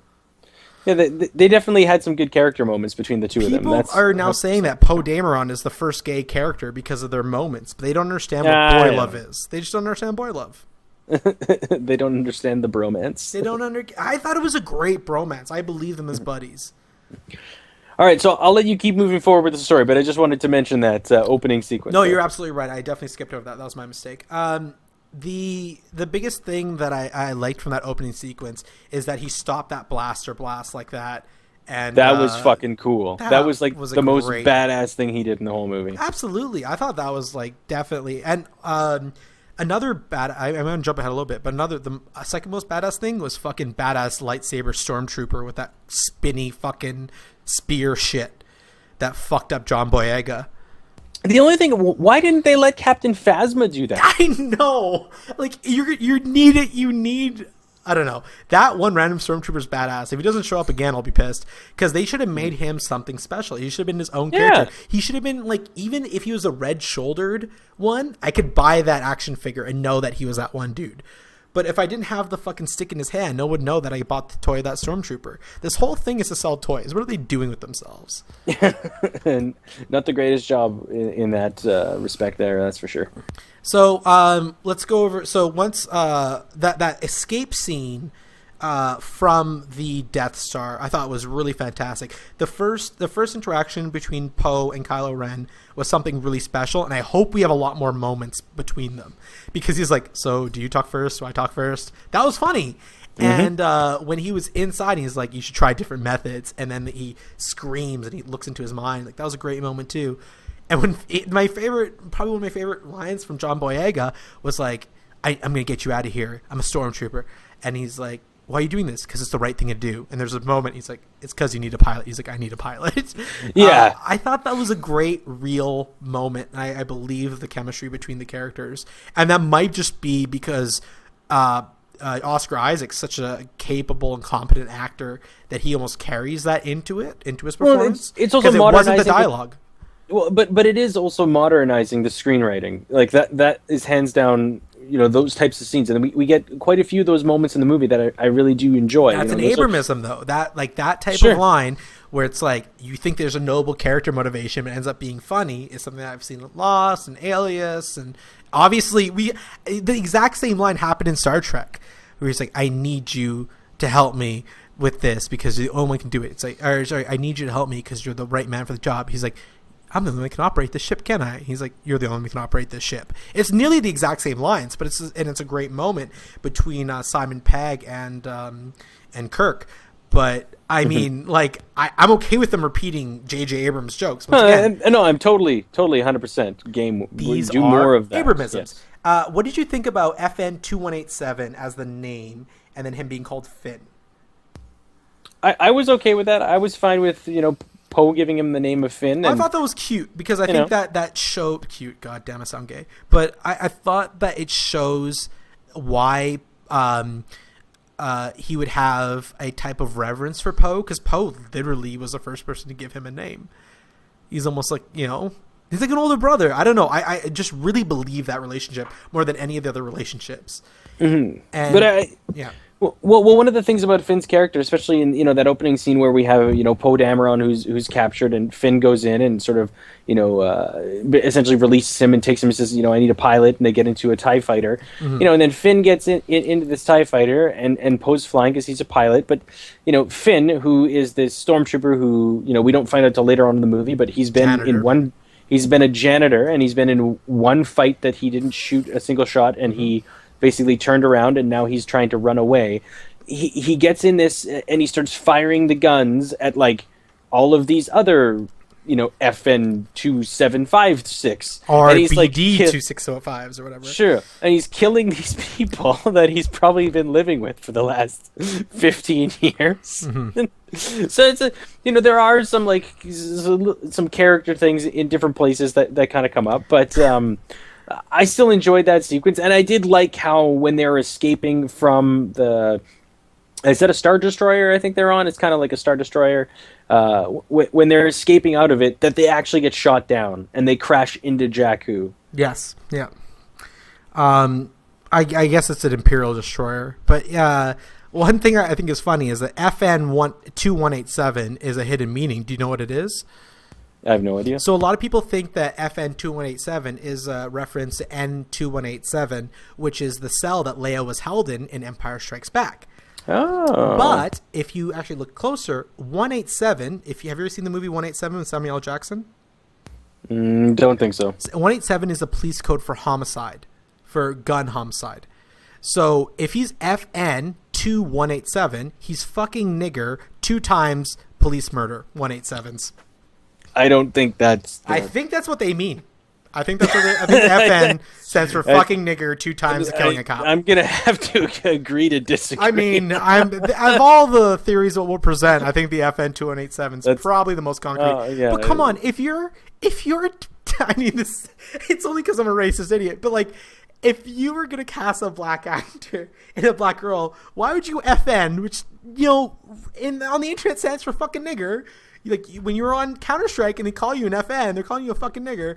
And then 187 is the police homicide line. Like that's just so, I don't know where you hang out on the internet, but that's 4chan. I'll be honest, I'm a 4chan. Okay, well that makes sense. It's the only people that accept me, and even they don't accept me. I like that little moment. I think it was too serendipitous. Like I mean, when Poe was like, there's a really great moment where Finn is like to Han, he's like, I didn't plan on how to destroy the shields. I just got here to save Rey. And he's like, what? There's people counting on you. And he says, well, let's just, use the Force or something. And then the fucking greatest line of the film, that's not how the Force works. You know what? I did. But if that is how the Force works, that would make more goddamn sense. Because how the fuck did randomly in the middle of space fucking Han Solo find the Millennium Falcon coming off of Jakku when he was nowhere near Jakku because he said that was an outer rim planet? How in the fuck did John Boyega find BB-8 on the other side of the world when he crash landed randomly, didn't control how they entered the planet? There was just too many coincidences that were there was a ton of like those serendipitous moments all throughout the film where you kind of had to extend the disbelief for the sake of the movie because there was a lot of them. It wasn't like just that one moment, and not just that, but also characters that could do things where you're like, how can they do that? And I mean that's probably one of the biggest things I had problems with. It was too serendipitous. Now let's go to we got to the planet. That escape scene from the salvage city was really great. I thought that was fun. Glennie says like, oh, when we fly that thing, it's like, that's a piece of garbage. We'll get this hop jumper that'll get us the fuck out of here. And that blows up, and then they have to go to the piece of junk, and it's the Millennium Falcon. I knew it was a Millennium Falcon, and I still cheered. I still was like, fuck yeah, Millennium Falcon. Like it was the biggest like jerk off for fanboys ever, and I thought it was fucking fantastic. It was a great reveal for that scene there, 100%. So Falcon, and now let's talk about the Han Solo Chewbacca scene. I did not like that. I didn't like the Raptars. I didn't like the two gangs. I mean, I know Han is a fucking smuggler. We have to show him being a smuggler and dealing with a smuggler and put him in those smuggler situations. An old school little Han adventure right in the middle of the film. But it didn't work in the pacing and tone of the film. It felt out of place. It felt out of place. It like the having these big like monsters and. It would one just that like that eats everybody else instantly, but then holds on to Finn for 20 minutes for some fucking reason. Yes, like there was a lot of I didn't mind the banter between like the two people that came on the ship, like Han Solo's banter with them, but overall one was super racist. There was like they called them like the Orientals, and there were a bunch of Asian people, and I was like, That's in line with Star Wars. Yeah, so the thing is, like, it did feel out of place. It didn't feel like that was one of the moments in the movie where I was like, this just is. I don't know. Like, don't get me wrong. Like Star Wars movies, they tend to be fun. Yes, there is a sense of fun to them. Even the original Star Wars movies, there's that sense of adventure and those fun moments. But this was just. It did feel out of place, and it wasn't a long scene by any means. But it didn't really feel like it was kind of long. I mean, watching it back, they spent some time there because, like, that reveal, even for them to get on the ship and reveal that it was Han Solo, took 5 minutes. And when you have a 142-minute movie, I mean, that's a lot of time you're chewing through. But I would also add that, like, in that scene there, when we first have Han Solo coming onto the ship, and he's there with Chewbacca, and they have that moment, and they find them sort of hiding underneath the trapdoor. and he sort of starts going into this conversation of who he is, and then they ask about Luke, and I'm all fine with. It was just the action scene that was way too long. Yes, it was the action scene of these weird monsters. Raptars, sorry. Stupid fucking name. Yeah, I wasn't a fan of that either. I'm going to have to agree with you on that one. My girlfriend's using a Star Wars coloring book, listening to Bill Burr instead of us. Oh, you want to hear something funny? Sure. Is that why? No, that's why she's listening to Bill Burr. Oh, that's why. Yeah, because clearly we're not that entertaining. Oh, no doubt. So, yeah, I wasn't, that upset with it. But overall, it felt like it got the point across. Yes, he's a smuggler, and he's been doing this because he's, for some reason, he's had to run away. And we kind of learned that, like, they get on the Millennium Falcon, and then he says, okay, well, I'll take you to somebody that can deal with the droid. It did feel kind of weird when Han said to Rey and to Finn, the droid stays with me, you guys go hide under the... Why would he have said that? Why would the droid stay with him? Just because it had the plans in it, and he didn't It made... no sense. Made no sense. Because the thing is, recognizable. He didn't know the droid was recognizable, I suppose. True, but again, even if he didn't know that it was recognizable, why would he want the droid to stay with him? I think because he knew it had the plans. We were on our way to dinner, and because he knew it had the plans, he was like, okay, well, I can't let these plans to fucking Skywalker get out of my sight. Maybe, but I mean, I'm excusing. I'm just making excuses right now. Yeah, no, that's fine. I guess I could buy that, and then they get on the Millennium Falcon, and then they have to get the hell out of there because the Raptars are attacking. Once again, that song was out of place, way too long, completely extraneous. Didn't need to be there. I mean, I like the little moment where Rey is like, she actually makes a mistake for the first time in the movie, where she's like, oh, if I just reset the jumpers, that'll lock the things and trap those two guys inside. He's like, okay, do it. And she opens up the Raptors instead. She's like, wrong jumpers. That was a cute moment. Mm-hmm. They were inconsistent about how Rey knew every language. She understood BB-8, Chewbacca, and even Finn goes as far to say, you understand this thing? And, and she understands just I guess she's living on that desert planet. She has to learn that. But what Wookiees are on Jakku? And who's teaching her that? Yeah. Another thing where she's just too good, Well, it'd be nice to see, and again, I don't know if they're going to show us or if we're ever going to learn, but there's got to be something there. There has to be a reason, and who left her there? Why she? Is she Luke Skywalker's daughter? Sure, is she? There's a lot of things of that nature. We'll get into theories and stuff after, but I know one thing I thought was what they could have done with that time, instead of having the battle with the fucking Raptars and having Han Solo awkwardly try to run at the age of 70 through a corridor. Is have Han and Chewie bro out moments. One of the best things about the original trilogy was fucking those two hanging out and talking shit to each other, and we got a taste of it. We got a little fucking sample of it. They gave us a little bit, but they didn't give us the Poe Finn fucking special, and I wanted that between them, especially before he died. I mean, it was their last moment to kind of bro out together, and it's oh, you have to trust that their entire relationship's already been established, and we don't have to show you any type of development between these two characters because it's already been done. They'll remain completely static throughout the film, and I hated that. I did like it when Han Solo used Chewbacca's gun. He's like, I like this. I'm like, nigga, you've been traveling together for 40, 60 years. You haven't used it once. Shot that thing? Yeah, that's. You never know how much it hurts. Hey, come on, get the fuck out of here.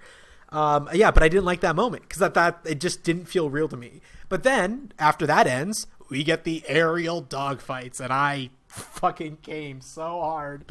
Oh God, how good are those? The X-wings. Okay, so basically they go from Millennium Falcon, they go down to a planet, which is which is Maz's planet. We'll talk about Maz's little fucking scene and shit. But I want to jump ahead to the fight scene while we're on this. The chase scene. I like when Finn is like, oh man, that guy's a really good pilot, and it's his buddy. I thought that was really cool. I thought the aerial fight scenes were fucking sick. I thought they were really nailed that type of feel. They actually had a cockpit scene when they were assaulting the Star Destroyer. Or is that what the new one's called? No, it is called the Star Killer base. Star Killer. Oh, that's funny because that's the name of what's his name? Star Killer's name of the main character was Luke's original last name, and was the name of the last name of Darth Vader's apprentice in The Force Unleashed, and Force Unleashed 2. Yes, super buggy but super fun games. And I thought the way they used the retro X-Wings with like even like the Millennium Falcon having the retro targeting system, I did not love that. I would love for the technology to have advanced in the last 30 years, but apparently it hasn't. The Rebels are using the same technology from 30 years ago. And even the TIE fighters are new, but the fucking, the Rebels, I guess Rebels don't have a ton of money. But yeah, I thought that action sequence was the best action sequence of the film.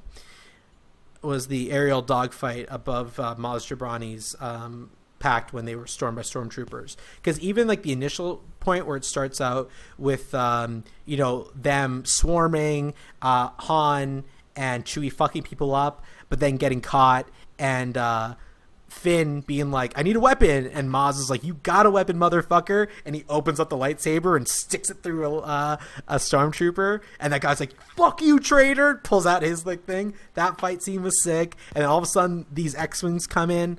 Like, that was a goddamn thrill ride. It was a really great scene. It was the best part of the film for me. For me, it was. I'm not sure about you. And we kind of got our lowest point in the film as well, where Kylo Ren goes on the planet and finds Rey, who he believes has seen the map to Luke Skywalker, and sort of captures her. He was kind of badass there, where he just kind of walks up to her and like grabs her. But I mean, it was still kind of that initial confrontation was a little boring, I think.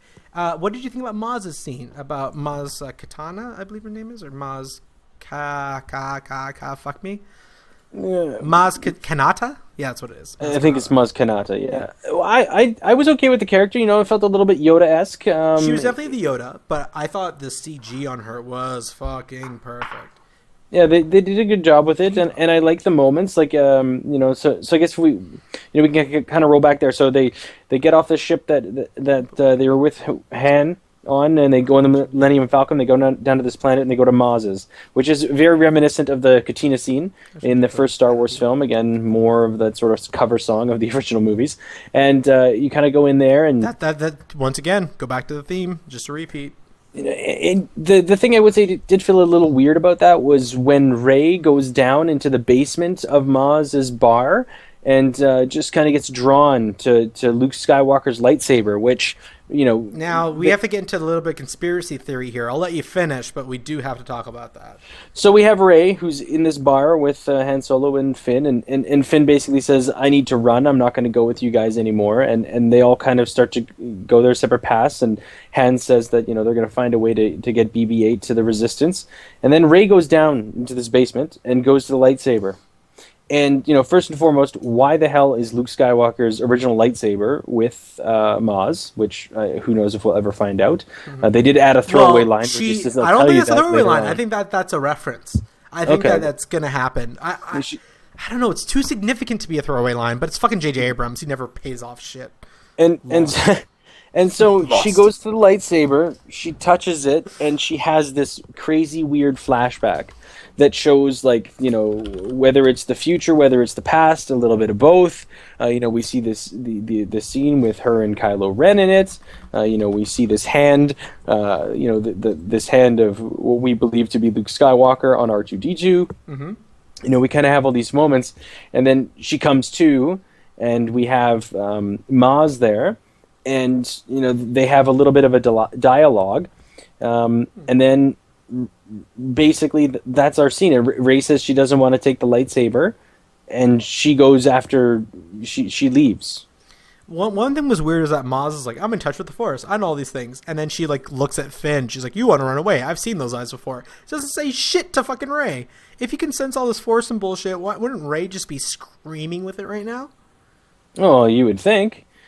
Again, these are more inconsistencies with the film that you let them go, so to speak, while you're watching it. But once you start to analyze it, you can sort of... What the fuck are you thinking about? Pick them out.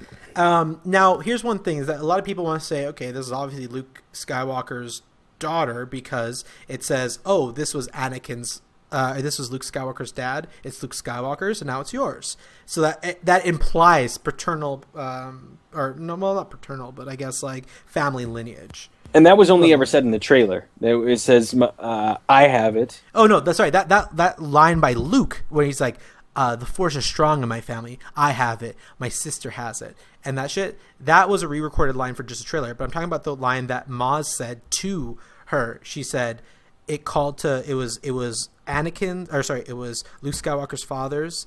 It became Luke's, and now it's yours. She says that to her, and then when she says that, it implies familial lineage. And if you look at Daisy Ridley, she looks exactly like Keira Knightley cover clone of Natalie Portman in Phantom Menace. She doesn't look exactly like Natalie Portman, but she looks exactly like a girl who looks exactly like Natalie Portman. Well, and the question is, like, is she Luke Skywalker's daughter? We'll definitely get into the spoiler series. Is she Kylo Ren's twin sister? Not twin, because they're 10 years apart. That was revealed by the book, but we'll also talk about that as well. Maz as a character for CG, beautiful, perfect. Nuance in the eyes is impossible in CG. Lupita Nyong'o nailed that role, and she did a great job. I love her as a new Yoda, and I have no problem with her. I thought she was great. When they went into the to get the chest, if you notice, that's Ben Kenobi's chest. From the original trilogy. Yeah, that's another little thing that people missed out on. I saw it online, is that people put the screenshots and it's the same chest that Ben Kenobi had with the lightsaber. So it's a possibility that some sort of descendant of Ben Kenobi gave her that. And that's why a lot of people are calling her Rey Kenobi. If you actually type Rey into Google, the first thing that comes up is Rey Kenobi, because they believe that she's a granddaughter of Ben, because it wouldn't make sense if she was a daughter because of the timeline, because he died 60 or 45 years ago, I guess, in this storyline. Yeah, she'd be a lot older. 38 years ago in the storyline. But yeah, either way, she would be way older. So granddaughter is plausible, because if she was, if it's 38 years between her and now, I mean, it is possible. But I don't like that idea. I don't like her being a long-lost relative of Obi-Wan. We'll get into more of those. Sorry, I keep wanting to talk about those spoilers, but we'll definitely get into that. So let's get back to the story. So we talked about the fight scene, which I love. Now the Finn leaving and coming back was like the big arc of his story, I think, and then Rey getting captured. That's kind of what set the movie in motion. So I thought the scene was a super pivotal scene for it. It introduced Rey to the lightsaber. It introduced Maz as like this kind of explains the Force to Rey for the very first time and gets her to feel the Force for the very first time. We get one thing that's really crazy is do you remember her flashback that she had, or like flash forward? Like, she saw a bunch of things. She saw her fighting Kylo Ren in the forest. She saw a bunch of shit, but like the first thing that happens is when when the first thing turns on and it goes around, or sorry, the first dream sequence turns on and goes around her. Do you recognize that pathway, that those lights that were popping up, that pathway? Do you recognize that? No, I'd have to see it again to sort of grasp the exact scene. It's a fast scene. It's a very fast scene. So as soon as she gets into this dream sequence, a bunch of like triangle-shaped like light corridors pop up, and it shows a very long corridor. People may remember that as the first battle between Luke and Darth Vader. That's the Vespin corridor where Luke fought Vader. Mm-hmm. So the fact that it was a Vespin corridor was really fucking cool. That's a deep cut. That's a deep, deep cut. But she saw the past of the lightsaber, and then she saw the future of the lightsaber. And I think that was kind of like it. And also the Force, because Maz explains it and Yoda explains it, and if we ignore the trilogy, has nothing to do with paternal or maternal lineage. And although, yes, Kylo Ren is the son of Han and Leia, and his Force is strong in him, and we even have that line in the movie about the Force being strong in her family, that does not necessarily make it the case. I'm not saying that's not what they're going to do. They may very well phone it in and do that bullshit storyline where she's either, what somebody's famous kid who has a secret wife that no one ever knew about. But I think she's got to be Luke's daughter. We'll get into that, but I mean, remember, what's the one tenet of fucking being a Jedi? Don't have emotions, don't fall in love. That's literally but that's the Jedi Academy talking. Luke Skywalker started his own Jedi Academy. I mean, and we know that for a fact you played Jedi Academy. I mean, the video game, Luke, it's post movies. Luke starts his own Jedi Academy, and that's what Jedi Academy is about. It's fucking great. But I mean, like, from the traditional Jedi ideas, things that existed then, who's to say they have carried over into the new Star Wars films? I mean, but man, we're making excuses and forgiving things that are against. Like, the only thing is, like, it's not unreasonable that people can change rules or do other things, but we have to live in a movie universe. A movie universe establishes rules, and we try to live within those rules. And when they break those rules, that's a fuck you to us. Like there was this one moment in the Revenge of the Sith, and it's my least favorite movie, a moment of probably any movie I've ever seen, and it's where it's a 20-minute lightsaber battle. I like lightsaber battles. I'll watch lightsaber battles all fucking day. It was the scene where Padme was trying to escape. What the fuck was the name of that planet that Anakin was on at the end? The lava planet? I can't remember the name of it. I know it, and I'm fucking blanking on the name. Mathgar? Something like that? Go on. Continue your story. Okay, look it up. Okay, Google. What is the lava planet Anakin fought on? And so... Mustafar, that's what it was. I knew I was fucking close. God damn it, Mustafar. So when she was in Mustafar and she's dodging and running through like the conveyor belt, trying to dodge those things, like she was on a conveyor belt. No, it's in Mustafar in the third movie, and she's going through while they're like building shit and smelting things in Mustafar, and she's jumping like trying to get out of the way of like the molten lava of them pouring molds and shit. That's in Attack of the Clones. Is that Attack? Okay, yeah, that's episode 2. My mistake. I'm sorry. That was Attack. Just a horrible moment. And then it wasn't on Mustafar. Geonosis, yeah. That was on the desert planet, not the lava planet. My mistake. You got it. Just because it looks so similar to Mustafar because it was all lava and shit everywhere. You can't tell the difference. Racist. Planet racist. So when she was doing that, there was a moment where they show like lava being poured into one of the molds that she's stuck inside of, and then it shows her being the next one. And then it shows lava being poured into hers through editing, and it cuts away and it cuts back and it hasn't reached her yet. That's the biggest fuck you in filmmaking you can do. That's deliberately misleading the audience through editing to create an unrealistic picture of what happened. You made us believe that she got melted by lava because of the rules that you set up, and then you broke those rules. And that's one of the things that I fucking cannot stand. If you establish something in the universe, stick to that fucking rules. If you want to change rules, that's fine. But if you're world building, make it coherent, make it logical. That's why I hated metachlorians in the prequels. It did not make sense that bacteria causes this. It just doesn't. That's like my biggest my biggest grievance. I don't think you're the only one who feels that way. So as far as grievous, now let's talk about Supreme Commander Snoke. How did you feel about Snoke being a giant at first? Did that throw you off? Because they got me. It threw me off a little bit at first, and then once I realized it was a hologram, I was like, oh, okay, he's probably really tiny. He's probably really tiny. Yeah, but small man complex. I don't know why they made that decision to make him giant like that. They didn't necessarily have to. I don't feel like it would have made a difference if he was, smaller or larger. But it definitely made it feel like grander. It kind of made it feel kind of Galactus-y, or not Galactus. Yeah, no, you're right. Yeah. It definitely was Galactus because he's definitely that type of size trait. So it was a little bit kind of weird. The Watcher, maybe Thanos-y, they're kind of Thanos-y, kind of larger than life, kind of like evil villain sort of thing. It was okay. Is that a good thing to do or a bad thing? I personally, I wasn't a huge fan of it. I'd prefer my Star Wars to be a little bit, I don't know, not that. It felt campy. It almost felt campy with having this. Okay, one second. We have a comment from the Peanut Gallery. The Emperor in the episode 4 was in a hologram first. You don't see him till episode 6. Yes, but the Emperor in the hologram in. Snoke.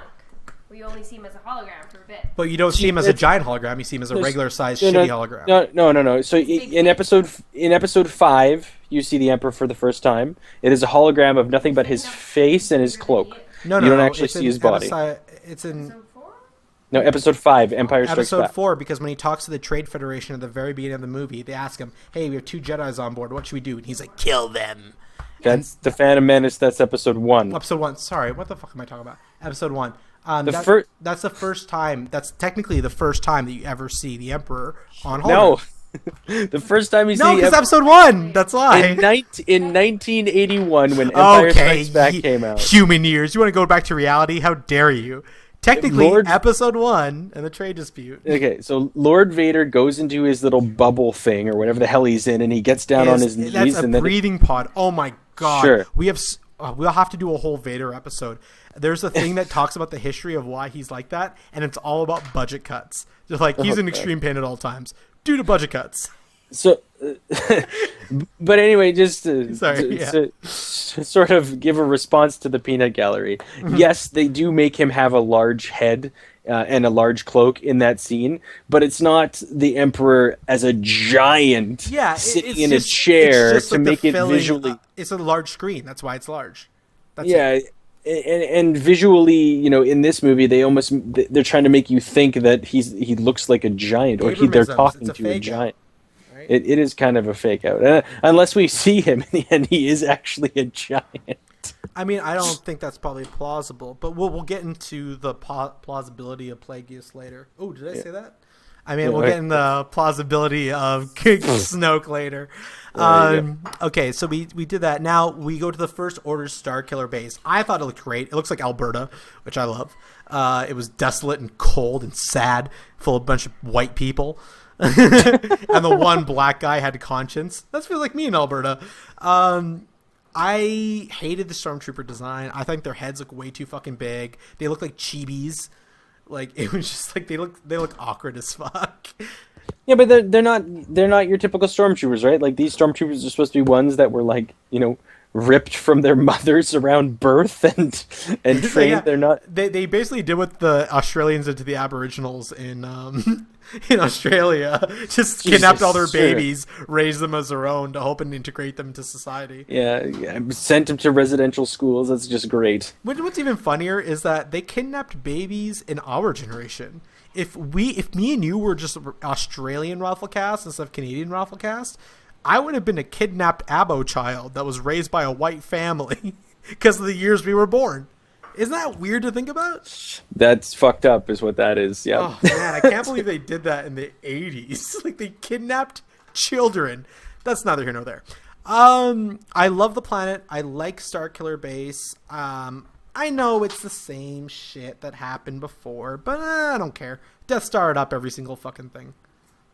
So I would say I did like the scene back on the planet with Finn and Rey, where Finn actually comes clean to Rey and says, "I'm not who you think I am. I shouldn't be here. I'm not part of the Resistance, and I need to run." I did like that they did that. They did actually have a nice scene where he came clean. And then I like where Han actually tells him, he's like, "Women always find out. They always find out." I was like, "Yep."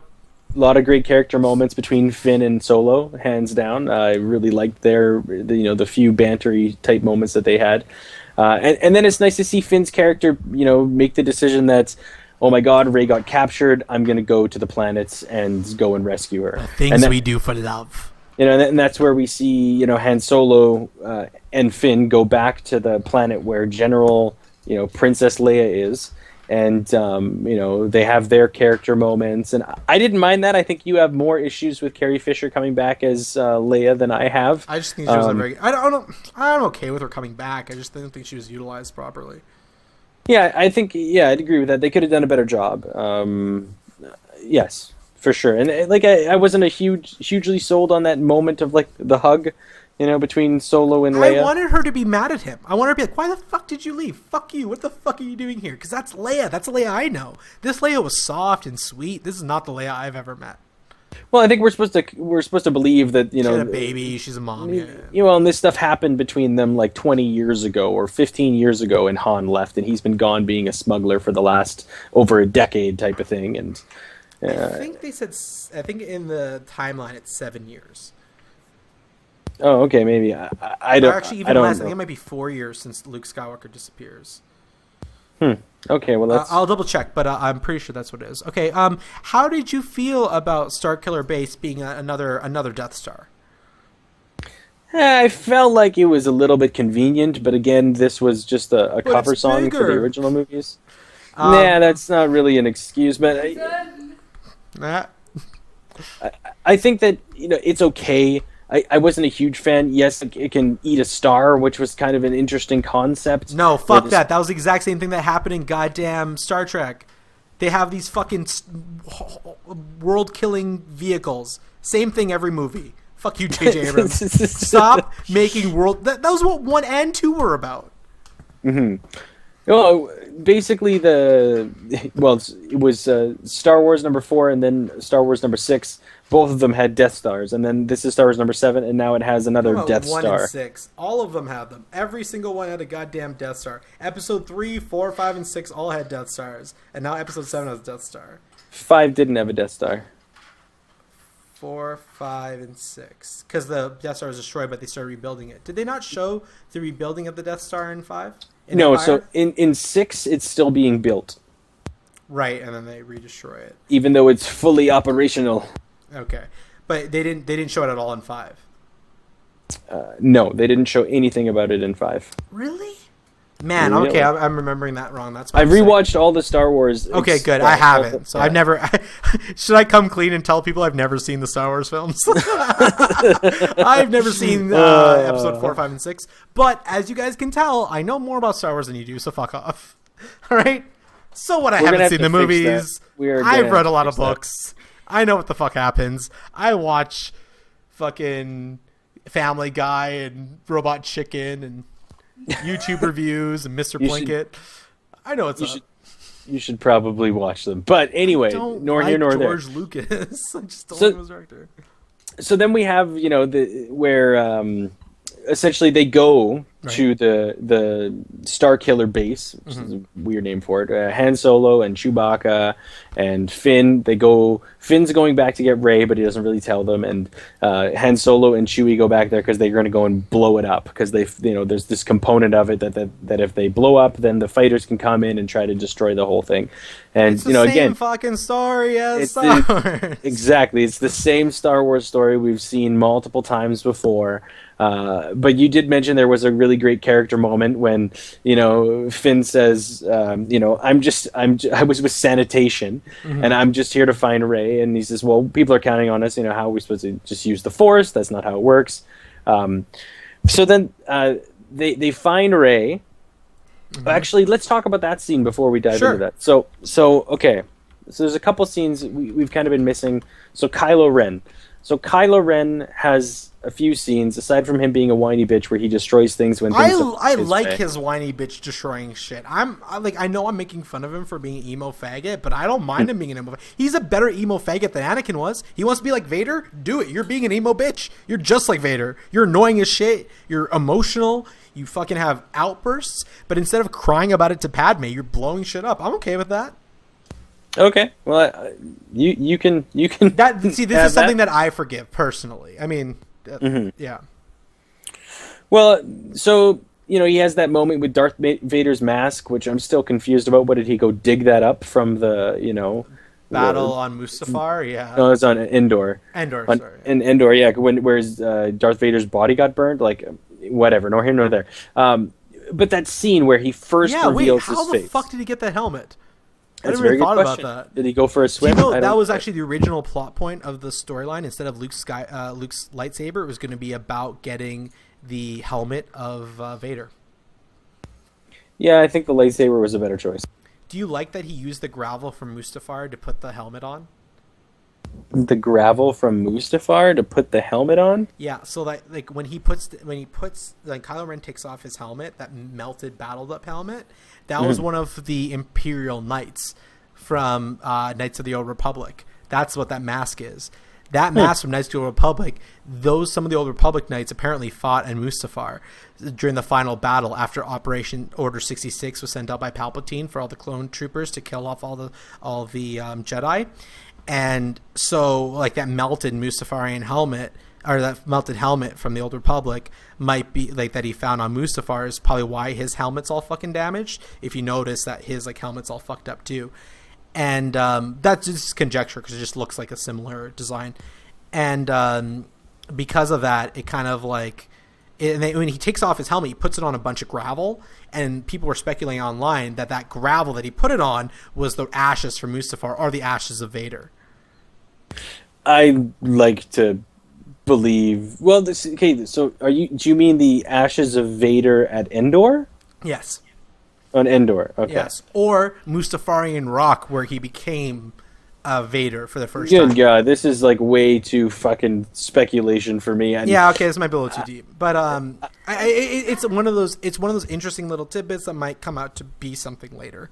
Okay, it's part of his obsession. Did you like Ron Weasley's older brother as General? Go and just push over the table as General Fagfuck. I don't know. I would have preferred to see some characters with some age. General Hux. Sorry, I thought it was Fagfuck. Yeah, I would have preferred to see some characters with some age as opposed to these younger characters. Well, here's an interesting thing about General Hux. General Hux was born right before the Battle of Endor, sometime before the Battle of Endor, and also he is supposed to. He's a son of Brendel Hux, the guy from the Imperial Academy on Arcanus. For those who read the extended universe, he's a human. Brendel Hux, his father, is a guy who served the Galactic Empire, that older dude, before the Battle of Yavin and commanded the Academy. He's the one who made the cadets, that like the secret society within the Academy became the Grand Army of the Republic, and then ended up, becoming the First Order, which is kind of interesting. But yeah, so he has like a pretty strong history going on, and I thought he did a good job acting. When they were showing the laser launching and destroying the 6 planets and the main planet, and you see the light in his eyes, and it cuts to Kylo Ren, and it coming across with the one lens flare in the movie. I thought that was a really beautiful scene. I was really, really happy with that. I thought he was a cool character, and I liked how he talked shit to Kylo Ren. He wasn't all scared and shit. Well, I wanted to see like some Grand Moff Tarkin type characters. That the older. That's essentially what he was supposed to be, right? I didn't get that, like, and it seemed a little bit, they had that scene where, he was kind of given this dictatorial sort of fascist Hitler speech. Youth, man. Yeah. So, the thing that I had an issue with that is like, okay, he's giving this big fascist speech to stormtroopers. Yeah, but stormtroopers that are people, not clones. Yes, but the stormtroopers that are people are all indoctrinated and stolen from birth, and apparently not that indoctrinated. If fucking Finn 2187 can get out. Yeah, well, we've got some issues with him doing that, but that's beside the point. Do you think that he might just be one person that has a lot of midichlorians in him and is Force sensitive? Oh god, no! Well, midichlorians don't exist. Fuck that. Okay, well, we'll drop. They went out of their way to avoid any prequel mentions in this. Did you see? Can you name a single prequel mention in this? Because I sure as shit can't. I guess technically they're all prequels now, but you know what I mean. That's episode 1, 2, and 3. Yes, I cannot find one. This was a bridge movie, like I said, a bridge movie between the original Star Wars films and the prequels to get both sides excited and for them to have a fresh start. It didn't bridge the prequels, though. Ignore the prequels. To the point where they're like, midichlorians don't exist. No. I would say like that. Yes, it didn't go into a lot of that information from the prequels, but it did give you cinematically modern films that feel more adventurous, more action-packed. Prequels, and prequels are canon, like it or not.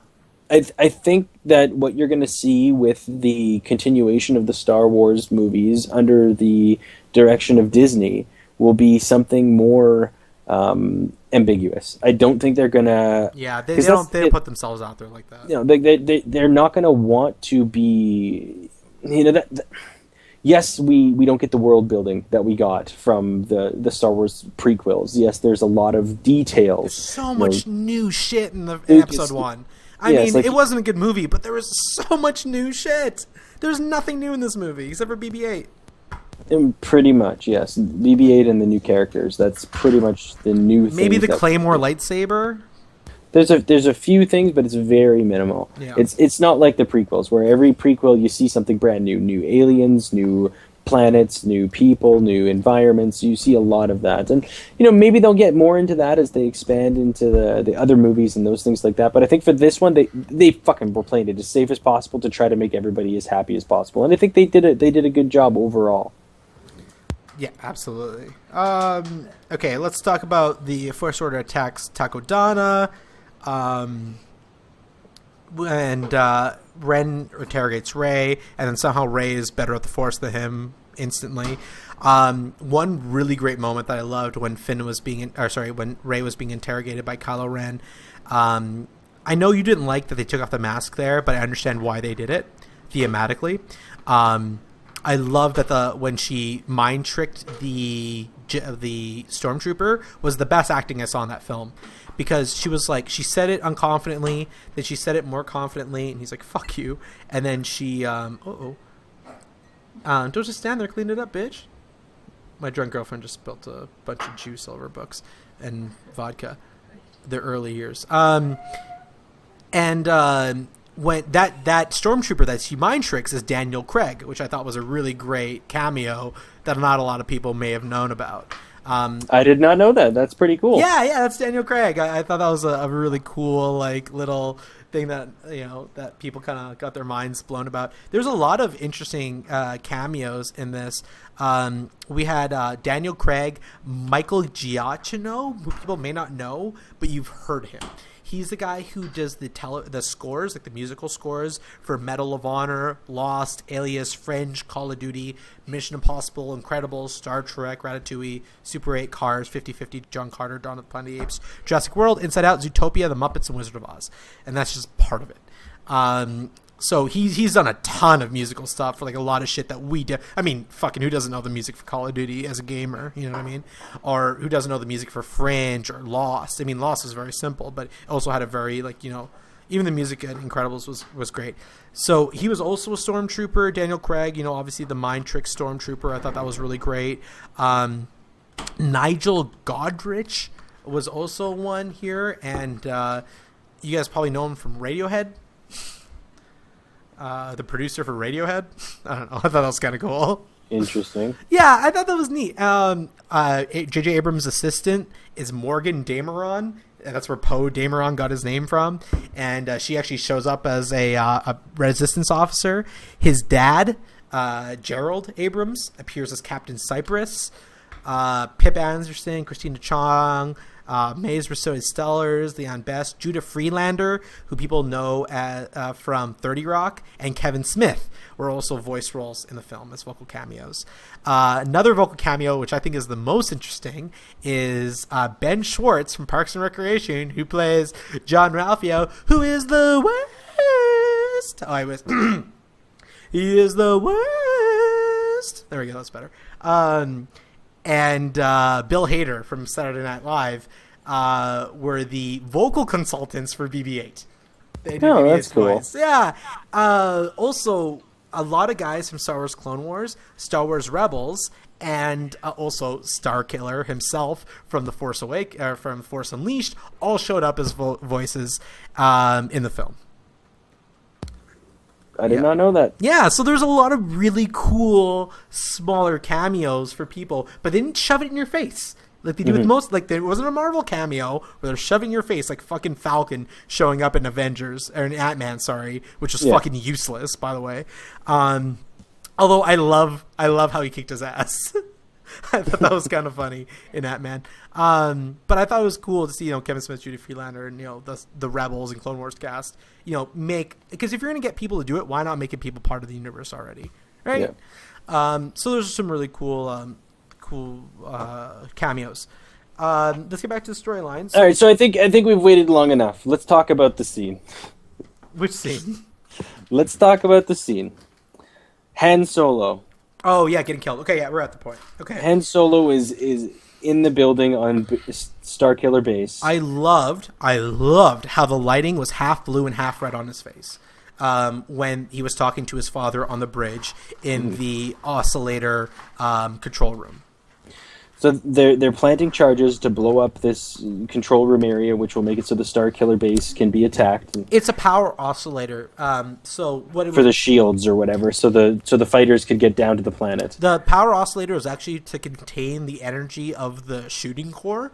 So if they break down that, they drop the shields by kidnapping Captain Phasma, getting her to lower the shields, and then having them break the oscillator. The oscillator controls the regulation of the energy inside of the Starkiller Base, and when that oscillator was down, then it like pretty much consumed itself and became a sun. Yes, it did. So Han Solo's in there. They did a really good job explaining that. I'll say. Yeah, that. you did. Not me. Sorry, the movie. Well, you did as well. So Kylo Ren is there, and he's out on this bridge, and Han Solo is there, and Kylo Ren, Han Solo's son, is out there, and Han Solo's walking out towards him because Leia's asked Han to bring their son home. And they go out there, and he takes off his mask, and they have, a very brief moment where Kylo says, I need your help doing something. Though. It was. And he says, I need your help doing something, puts out his lightsaber. Han Solo says, I'll help you do whatever you need. He grabs a hold of the lightsaber, and then Kylo Ren turns it on and kills Han Solo and pushes him off the bridge. Yeah, I mean, there was a moment there where he went back and forth. He's like, I know what I need to do, but I don't have the courage to do it. He's like, I will help you, anything you need. And then he says, thank you, and he kills him. But this whole thing is his battle between the light and the dark side is like, he even said earlier, he's like, I can feel it tempting me, and he has to go look at his grandfather's helmet to try to be like, teach me how to be powerful, teach me the lure of the dark side, because he can feel the light calling to him because it's so strong in him. And I think that's what it's about, is that the reason why Kylo Ren may end up being the most powerful Jedi, even more powerful than Rey, is because of his ability to use both sides of the Force. Well, I don't know. I just feel like they could have done so much more. Like, if you're going to kill off one of the most iconic characters in this Star Wars franchise, who's Han Solo, I feel like they could have had him making some big sacrifice, saving people, or something larger than just his son turns on a lightsaber. There goes Han. He's dead you know now. what? I think the theme of the father killing the son killing the father, about this kind of Oedipal, maybe not Oedipal, but maybe Oedipus. You read Oedipus and Antigone? No. Well, Castor kills his father in that, and then it talks about Oedipus's need to kill his father in that, and like they go into kind of depth there, and I think that's kind of what the theme of the series is. You lose a limb, and you kill your dad, and I think that's what Star Wars is about. I mean, did Kylo lose a limb at the end of the fucking battle there? It looked like he did. It looked like it, but I don't think he did. Well, I don't like that. I don't know. They kind of make it look like he lost one, but they show his hands after? I don't know. It was kind of weird. Did they show his hands after? I don't remember. I feel like they did, but I've only seen it twice, so I'd have to get some more in me. Did you notice, sorry, one thing I missed on Jakku, did you notice the moisture farming equipment on Jakku? Yes, I did see that. I didn't notice it until I was looking at Dan Mindell. He's a production designer for The Force Awakens, a cinematographer.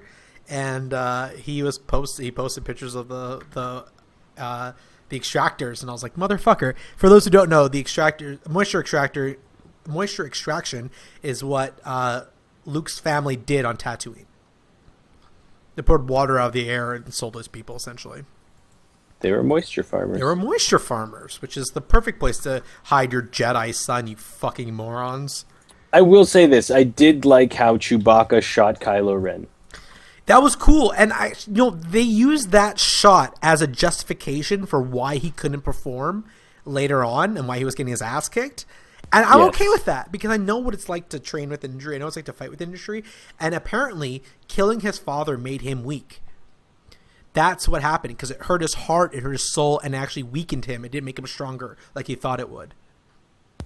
Well, and that's kind of the only sort of like, I don't know, I guess saving grace for that scene against Finn and with Rey. He has been injured, so that gives a little more justification for why he isn't able to just be badass and kick ass. But I just wish they would have, again, still feel the same way, that they would have given him more moments to be that. Well, write the moment now. What moment would you want that you didn't have, Well, okay, so when he goes down to the planet to go find Rey, when Rey runs away and then he goes and lands in his ship, he comes out and, like, yes, he looks badass, but it's not like he comes in and he just, like, kicks a whole bunch of people's ass. He comes in. You want to have that moment like they did in The Force Unleashed, where you see Starkiller kind of standing with his arms crossed, an Imperial destroyer coming towards him, and he lifts his hands. And then you see the Imperial Destroyer, like, struggling, and then it starts crashing in front of him and pushes up a giant mountain in front of him, and he stops it at the last second. You wanted that moment. I mean, I wanted that too. I wanted to see him pull down an Imperial Star Destroyer or something badass like that. But he's not that powerful yet. I think that's the deal. But if he's not that powerful, how the fuck did he defeat every single one of Luke Skywalker's, like, knights and shit? And how do you think he's Skywalker? Well, and other than that, but if he's not that powerful, then why is he the henchman of Snoke. General Hux and Snoke? Like, what's like? I don't know. I feel like there's definitely some more character things that they need to work on and develop in that. And seeing as we're kind of moving along to it, and we have talked about it a few times already, but the scene between Finn and Kylo Ren and Rey in the forest. Right. What did you think about Rey having her sort of Force moment where she is the starting Force to and then she meditates and then kicks ass? Yes. Yeah, I hated it. You hated it. It's stupid. It doesn't make sense why someone. Here's what I don't like. Before I'm okay with savants. I was okay with people that could pick things up instantly and fuck everybody up because I know that happens. I know savants happen. But after getting really into MMA and shit like that, I just I see it less and I don't like it. You know what I mean? I want people to earn what they do. Well, she's basically running. Like that whole scene where they're fighting, she's running and he's basically just chasing going at her. Yeah. Like he's just chasing after her. And then it's like, they're locked with their lightsabers together and, she has this moment, this realization of the Force. Yeah, I mean, and then she basically comes back and just fucking beats the living shit out of him. People argue that Luke chops off his hand potentially. I mean, people argue that Luke did 20 minutes of training on the Millennium Falcon with Ben, and then did. So I feel a little bit like it's. I was on mute there for a second. I was talking this whole time and didn't fucking hear. I was like, "Why are you talking over me, motherfucker?" I couldn't hear what you were saying. Yeah, no worries. That's my mistake. So one thing that what I don't like is that she was a savant in that, but I know that happens and I'm okay with that. What I don't like is that she didn't earn it. I don't feel like she earned her abilities or her powers. And if you don't give me that, if you just hand something to someone, I don't empathize with them. And it's my biggest problem with the Harry Potter novels. I can't empathize with Harry Potter because he's handed unlimited power. He fights off the most powerful. Okay. First book, they say there are 6 forbidden curses that you can shoot. No, 6. There are 3. There's Avada Kedavra, which is the death one. There's the Crucius Curse, which is the one that happened to Neville's parents. And then there's the mind control one that they can never use. But there's also 3 other ones that were developed by, they weren't shown in the series, whatever. That's neither here nor there. We know that there's 6 curse seals, essentially. They're equivalents of curse seals, the Naruto curse seals equivalencies. There's and Harry Potter is able to fend off the most powerful attack, the Avada Kedavra, which is a rewrite of Abracadabra, with Expelliarmus, which is one of the weaker ones. Mm-hmm. I know Priori. It's a defensive spell. I know, but then they say Priori and Cantante because the fucking wands are matched and shit. But that still doesn't make sense why something that small can work. And I feel the same way about Rey and Finn. Rey and Kylo. Kylo is a knight. Like he's a fuck. Okay, if you read any of the extended universe, what Luke was known for. See, God, I have to back up. Okay, I'm sorry. I have to explain this to people. There's no other way to get around it. Okay, so in the original Star Wars, let's ignore the prequels. In the original Star Wars, there wasn't that many lightsabers. There was 3 lightsabers, period. Yeah. Obi-Wan, Vader, and Luke. We didn't see any other lightsabers. And even when people were laughing at Vader in the first movie, they're like, this crazy motherfucker who wears this black mask, who praises this old-ass religion, is some crazy motherfucker.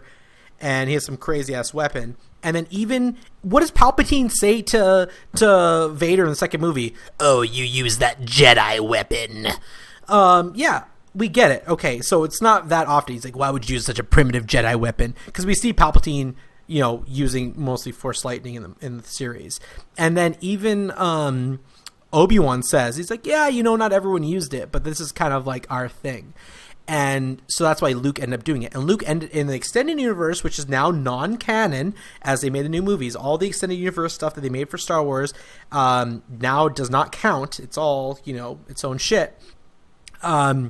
They say that Luke Skywalker is the best dueler there was. He was the best dueler since Yoda, essentially. And they kind of throw all that out in the window in the prequels when anyone without the Force is using lightsabers. Like, for example, General Grievous. General Grievous uses 4 lightsabers at once. Apparently, you're supposed to use you have to be a Jedi to use a laser sword, but apparently that's not the case. Well, in the original movies, there was no Sith. There was no Sith. Like, there was no one ever says the word Sith ever. Really? In all of the original series of Star Wars. That is blowing my mind. I had no fucking idea. Yeah, there was no Sith. There was just Jedi. And the reason why Darth Vader had a lightsaber was because Darth Vader used to be a Jedi Knight. Wow. Like, there was none of that. There was Do you know why his lightsaber was green? Why Luke Skywalker's lightsaber is green? Do I know why? Yes. I don't know why. The battle at the Sarlacc pit was set against a blue sky. They couldn't see it. So they changed it all to green. That's it. Well, that's one way to do it. Yeah. It's kind of funny how these things work out. And even if you watch the behind-the-scenes featurettes, George Lucas doesn't call them lightsabers. He calls them laser swords. Like, he's so fucking detached from the series, it's almost embarrassing. They're like Sorry, the peanut gallery wants a cue up here. 1 second. Didn't he lose his sword in episode 5? That is correct. At the end of Empire Strikes Back, he drops it. Yes, and he loses it. And in the 6th one, the Emperor actually comments on the fact... Or no, it's Vader comments on the fact that he built his own lightsaber. That was one thing that I loved. I thought that everyone's lightsaber was kind of a custom thing that they did for themselves. And I thought they didn't do that, obviously, in the prequels. There's no mention of him building his own lightsaber or anything like that, which is retarded, because that would have been a really cool journey about him going to the Jedi homeworld to look for a crystal to build his own lightsaber. Dude, in the fucking prequels, you have 10-year-old children playing with lightsabers that they could slice Tiny each other's heads lightsabers off. that Yoda loses. You're fucking out of your mind. Like, I don't know. Sorry. Well, I mean, technically that was the way it was supposed to be, right? Because even Obi-Wan says to Luke in the original trilogy that Jedi training usually starts at a very young age. You're a lot older than the other ones, but we will have to catch you up. So, I mean, there is that aspect of it. So, I'm not hateful towards that at all. But I mean, the things I do hate is that they really overused all the lightsabers in the first three, episode 1, 2, and 3. That was really fucked up. Let's get back to the storyline. We're almost done. Okay, so I will make this one comment. I didn't hate Kylo Ren's sword as much as I thought I would. Yeah, see, the Claymore was the biggest controversy in the world when it came out. Everyone hated it. When the first trailer came out, people were losing their fucking minds. And then when it came down to it, did you get a good look at his lightsaber when he handed it to his dad? Not overly. It looked like a lightsaber with 2 things on the side. It's super steampunky. It's kind of like it has brass wires and like it's kind of like haggard, and it looks like it's almost like using the hilt to split the beam. Is why it spits out the sides. And if you look at like the beam itself, it's very jagged and kind of like flickery. Whereas when you look at the other ones, like Luke's, it's very solid and stable. Mm-hmm. So I thought that was really cool. So they may have gone. So one thing that they ignored in the episode 1, 2, and 3 that they may do in 7, 8, and 9 is building your own lightsaber, because that kind of steampunky, handmade, I'm a little fucked up lightsaber thing might be an element that they tag into later, which I would love. Yeah, that'd be cool to see. Okay, let's finish this up. Okay, so do you want to take it or do you want me to? Oh, no, go for it. Okay, so Kylo Ren essentially gets defeated by Rey. Finn has been slashed. Okay, this is what we got to talk about. Do you think that was too easy? Do you think it was convenient? That's the argument right now. I thought it was convenient that Rey was able to defeat Kylo Ren. Yes, Kylo Ren was injured. I wanted to see him be more of a badass. That's just my own personal take on that. Make it so, Finn and Rey got their asses kicked, and Chewbacca saves the day with a Millennium Falcon shooting blasters at Ren, and he can't deal with both Rey and Finn and, all those different things. I don't know. I felt it was a little convenient, that Force moment for her to have, and all of a sudden she's able to beat the shit out of this guy that's been training to be a Jedi for 15 years. Oh, yeah. I mean, that's the biggest thing, is that we talked about this earlier. I don't like it when people don't earn it. Mm-hmm. Yeah, okay, so I actually I enjoy the fight scene at the end, but Duel of Fates was way cooler, let's be honest. Oh yeah, that fight scene was awesome. But once again, the score was amazing throughout the entire film, and the score for that final battle kind of let me down. I thought it was a little boring. So it was the same. It was the same overture they did in the second or episode 5. So I was like, I don't know if I want that. I don't know if I want the same overture you did when you were playing, when you were fighting Luke versus Vader in the second movie in the Vespar pit, in the Vespar hallway. I think I prefer having it like John Williams did in the original trilogy, just all new motifs. Yeah. But I mean, everything's a fucking remix in this goddamn movie. The whole movie's a remix. What do you think about the destruction of the shields? I thought it was smart having Chewie and Han being the ones that saved the day. I didn't like that the way that Han and Chewie didn't have any bro-up moments, but I think Chewie going crazy after Han died and shit was really pretty. I thought that was good. Yeah, that was a good moment for Chewie to have. I don't know why fucking Finn and Rey just sat there while the motherfucker got stabbed and he just started firing at him immediately. If all 8 of them started firing at them, or 3 of them started firing at them, he would have been fucked up. A lot more than he was, that's for sure. All right. Well, I mean, and I don't believe that he was so fucked up from the shooter blast that he couldn't fight properly, but I understand that they used that as a justification type thing, right? Yeah. But once again, I don't buy it. That's the problem. You can use it for whatever justification you want. When it comes down to it, I don't believe that Rey or Finn can stand 10 seconds with fucking Kylo Ren with a lightsaber. I hate that. Yeah. And yeah, we could talk that scene over and over and over, and it definitely feels like there should have been more there. Now, when the reuniting between Leia and Rey, did you feel like there was a look of recognition there? Because there was never an introduction between the two characters, yet she sees Rey come off the ship, and then she immediately looks at her and hugs her. And that's where a lot of the theories about her being the daughter of Han and Leia come from. But it doesn't make any fucking sense, because when Han doesn't even realize that the Millennium Falcon was on Jakku, and people are like, oh, maybe he traded the Millennium Falcon to what's his name, Unkar Plutt, to look after Rey, so that they could come back later and they could keep her in hiding. But that is after Kylo Ren goes bad when she's 5.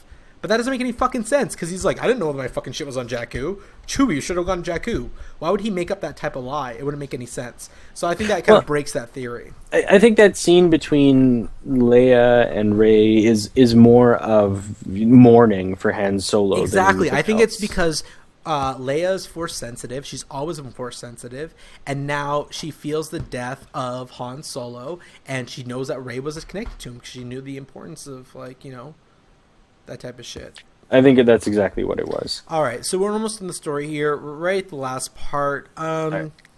So first things first. Yes. Why the fuck does R2-D2 turn on? Is it being in proximity to the lightsaber? Because you remember in the Sarlacc pit when he fucking throws Boba Fett into that big pussy, the giant monster moon pussy, that yes. He shoots the lightsaber out. Toothy vagina. Right? Yeah, toothy vagina. He shoots the lightsaber out, right? He carries around the lightsaber with him as like a hidden thing so they could use it when they need it. Do you think the lightsaber might have woke him up because he put his hand on him and was like, go to sleep until the lightsaber comes back to you? Well, that's the best fan theory I've heard. All right, there you go. We're fixing this shit. There's some fan theories right there. So yeah, we didn't like the ending. Oh, so we'll get into the stuff. Have you read the script at all? No, although I will mention, because we haven't mentioned this yet, the whole plot of this movie is to find Luke Skywalker. And they did. Well, I mean, the first letter of the crawl, the first words of the crawl is Luke Skywalker is lost. Is missing. Yes, is missing. He's missing. We gotta find this motherfucker. So everyone comes together. BB-8 has a piece of the map. R2-D2 has the rest of the map. They all put it up on a screen. Everyone looks at it. Ooh, ee, ah. And now we get Rey and we get Chewbacca. Turns out he was in Ireland in the Isle of Skye the whole time. Yes. Yeah, and cool. They go to this, apparently, the birthplace of the Jedi. And they go and they're going to find Luke. And they get to one of the most epically cool-looking places I think I've seen. And Rey walks up these big steps, these stairs, and essentially we see the back of Luke Skywalker. And he turns around and takes off his hood and you know, in the script it says the look says it all. I'm like, what the fuck does that mean? Doesn't tell me shit. And she hands him the lightsaber, which he doesn't take, and they just have a look. That's pretty much it. It's just a look between Rey and Luke Skywalker. Is it a look of recognition or is it a look of understanding? I don't know. It doesn't necessarily feel like Luke is looking at her like he knows who she is. I think it's a look of understanding of that. What the meaning behind bringing him that lightsaber is. Mm-hmm. Okay, so we've recapped the movie there. We've pointed out what was good and what was bad about it. Now, let's get on to our next segment, which breaks down the kind of theories, I guess, or the subtext. This is stuff that was left in the novelization and the written part that didn't really end up in the movie. So in order to submit the film for consideration, they have to pretty much release the script. So I read the script and was looking for like kind of pieces in there. There's not a lot because if there's anything deleted from the film, they don't have to add it, and they did remove it. The script reads well, though it's really quick. You can tell that they really went out of the way to dumb it down. Dumb it down's the wrong word. They made it more accessible. Is that better? No, they dumbed it down. One thing that they did reveal, though, okay, so David Ridley and John Boyega are the same age. They're 23. They're both born in 92. Adam Driver's 32 and Oscar Isaac's 36. In real life. These are other real life things. But if you look at the visual dictionary for The Force Awakens, Rey is 19 during the film. Okay? And that's the same age as Luke during A New Hope. Whereas Kylo Ren is either 29 or 30, which means he was born right after Endor. They fucked after Endor. They had that big battle on Endor.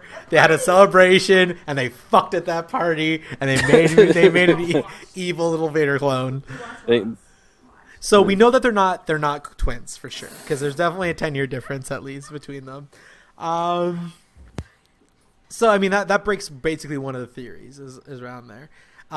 So Rey's vision sequence when she was being left on when she was left on Jakku with Unkar Plutt. Also, if people don't know, Unkar Plutt was played by Simon Pegg. Obviously we know him from lots of things. And the interesting thing about John Boyega from Attack the Block was in a movie that was written by Nick Frost and Simon Pegg, Attack the Block, directed by Edgar Wright, produced by Edgar Wright. I think someone else directed it. And that's like their team, right? It's like the three of them, Nick Frost, Edgar Wright, and Simon Pegg. They've done kind of everything together.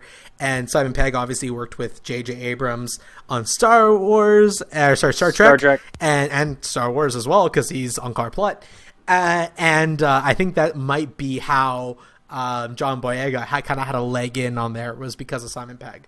And that was cool that he played Unkar Plutt, I thought, because Unkar Plutt's this giant, fat, crazy, mean character, and Simon Pegg's a skinny little demure sweetheart.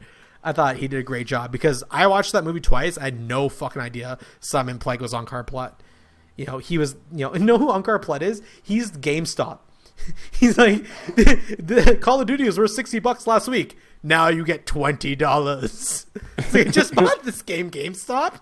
Why are you fucking me? Also, if you notice in the flashback about her as a child, Unkar Plutt, who is she left with? Her parents leave her with Unkar Plutt on that planet. He's like, girl. I don't think it was his parents that left her there. Her parents. Her parents that left her there. I think it was somebody else altogether. Who was it then? You think it was like a Luke situation where he was adopted? I feel like that's exactly what it was. You know what's funny about Luke and Leia? Leia's like, go to Alderaan, live with this royal family, be raised as a princess on one of the nicest planets ever. Luke, you go to this desert planet and work with like cheap, poor fucking moisture farmers for no fucking reason. Well, it was his uncle. It wasn't his uncle. He just called him his uncle. It was some random asshole. No, it was his uncle. No, it wasn't, because she married into the family does not mean it's his uncle. It's uncle by marriage. It doesn't count. Yes, it's his uncle by marriage, but it's still his uncle. My uncle by marriage beats me. I'm going to say uncles by marriage don't matter. All right, so the Resistance ally and Maz Kanata. So, like, Maz Kanata's is, like, the the hub. It's like the bar where kind of shit goes down. And it seems like it's supposed to be like a rebel hideout. Why the fuck are there goddamn Imperial troops there? I guess they're probably there to spy and shit. Well, it wasn't troops. It was more like, people that are... Informants. Yeah, informants. Was she paid for that? I don't fucking know. Did you like that they did all those character scenes with all the what's it called? The makeup and shit? I don't know if I love that. Like the katana style scene? Yeah, the cantina. I think it was kind of overdone. Cantina. I thought they it was a little long, and it was more like, okay, we've seen this before, but it didn't take me out of the movie to feel like I was, See, for me, it was like, okay, we get it. You're using practical effects. You have shitty costumes. Can you chill the fuck out already? Because you know why? Because when BB-8 was going through the desert, a random shitty puppet pops up out of the sand and looks around at him. The one that we saw on Tatooine. In the extended redone edits that Lucas did. And then we see the giant hog creature that Finn drinks out of the pit from when he's looking for water after he first crashes on Jakku. Mm-hmm. That was the same thing that was added with CG with the redone versions in the original trilogy by George Lucas. That was another creature that showed up only in those versions. And it looked cool and it was fine in this movie, but I hate the redone versions of the Star Wars films. And yes, I know I have not seen the original trilogy. I was just about to say, but for someone who's never seen them. I've seen comparisons between them with and without it, so I know what the differences are. And like they went out of their way to add a lot of CG. And you know what? They added a lot of animals in the background to these scenes. Even on they went so far as on the Star Killer. Did you see animals? I saw animals on Star Killer. There were llamas on Star Killer. They weren't llamas. They were like long-nosed llamas. They look like llamas, but they're snow llamas. They're on Star Killer base. It doesn't make any fucking sense, but I'm okay with that. You know what I mean? I just didn't like that they... I don't know. There's some things that I didn't like that they added there, but who gives a fuck? Now, Rey's Force visions was another thing that showed up in the script, but did not show up in the movie. There's a lot of out-of-context scenes and images. So we know that Luke rests his hand on R2-D2, which means he's giving some sort of command to R2-D2 to be like, chill out until someone brings you my lightsaber, which is what I think. Yeah, right? That's where he gives him the rest of the map, so to speak. Right. There's some debate about where this takes place because it's around a fire. But I think it's like a temple at night. Does that make sense? It could. I didn't really speculate. I don't think. I think it's seeing the fire in the distance and having all those like flames around it. I think it was like after Kylo Ren destroys the Jedi Temple that Luke created, and he's like giving him one last order before he goes into hiding. And that's kind of, I mean, the Force Awakens takes place saying that there is a burning temple at night where Luke's moment with a droid companion. That's what it says in the script. So we know it's a burning temple. Okay. I don't know. I thought that was pretty cool. Okay, so now this is another thing I don't like, is that Unkar Plutt is young Rey's guardian. Why the fuck does he treat her like that? He truly doesn't even know her. He calls her the girl, offers her like no food, nearly starves her to death. Is he her guardian or is she his slave? Well, remember when Rey's family was leaving, he's like, calm down, girl, and he's holding her shoulder, right? When she's 5 years old. Maybe she's a slave that he purchased. Maybe she's a slave he purchased. That actually makes sense. I don't think it's her parents. And see, one of the things that, you can kind of think about. So, okay, so she's a little girl in that scene where she gets dropped on the planet. Mm-hmm. Was she on that planet with Luke when Luke put his hand on R2-D2? But Luke's Jedi Academy was not on Jakku for our knowledge. Because if it was on Jakku, it wouldn't be an outer planet thing. No. I'm not saying that was Jakku, but was Rey... She was on Jakku when that happened because it showed the same sand area when in her flashback. And obviously Unkar Plutt's not traveling planets with her. No, I'm not saying he is, but maybe that's a memory of hers from before she ended up on that planet with... So before Unkar she ended Plutt up on traveled Jakku. to the planet with her and then abandoned her there and started his own business? I don't buy that. No, maybe Luke is training Rey in his Jedi Academy.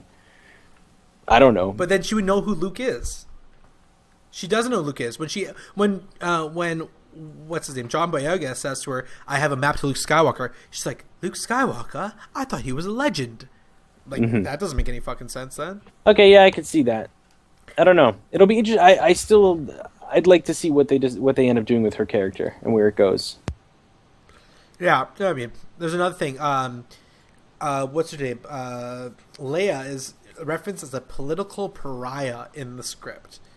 Although she's being supported by the current government, that doesn't make any sense.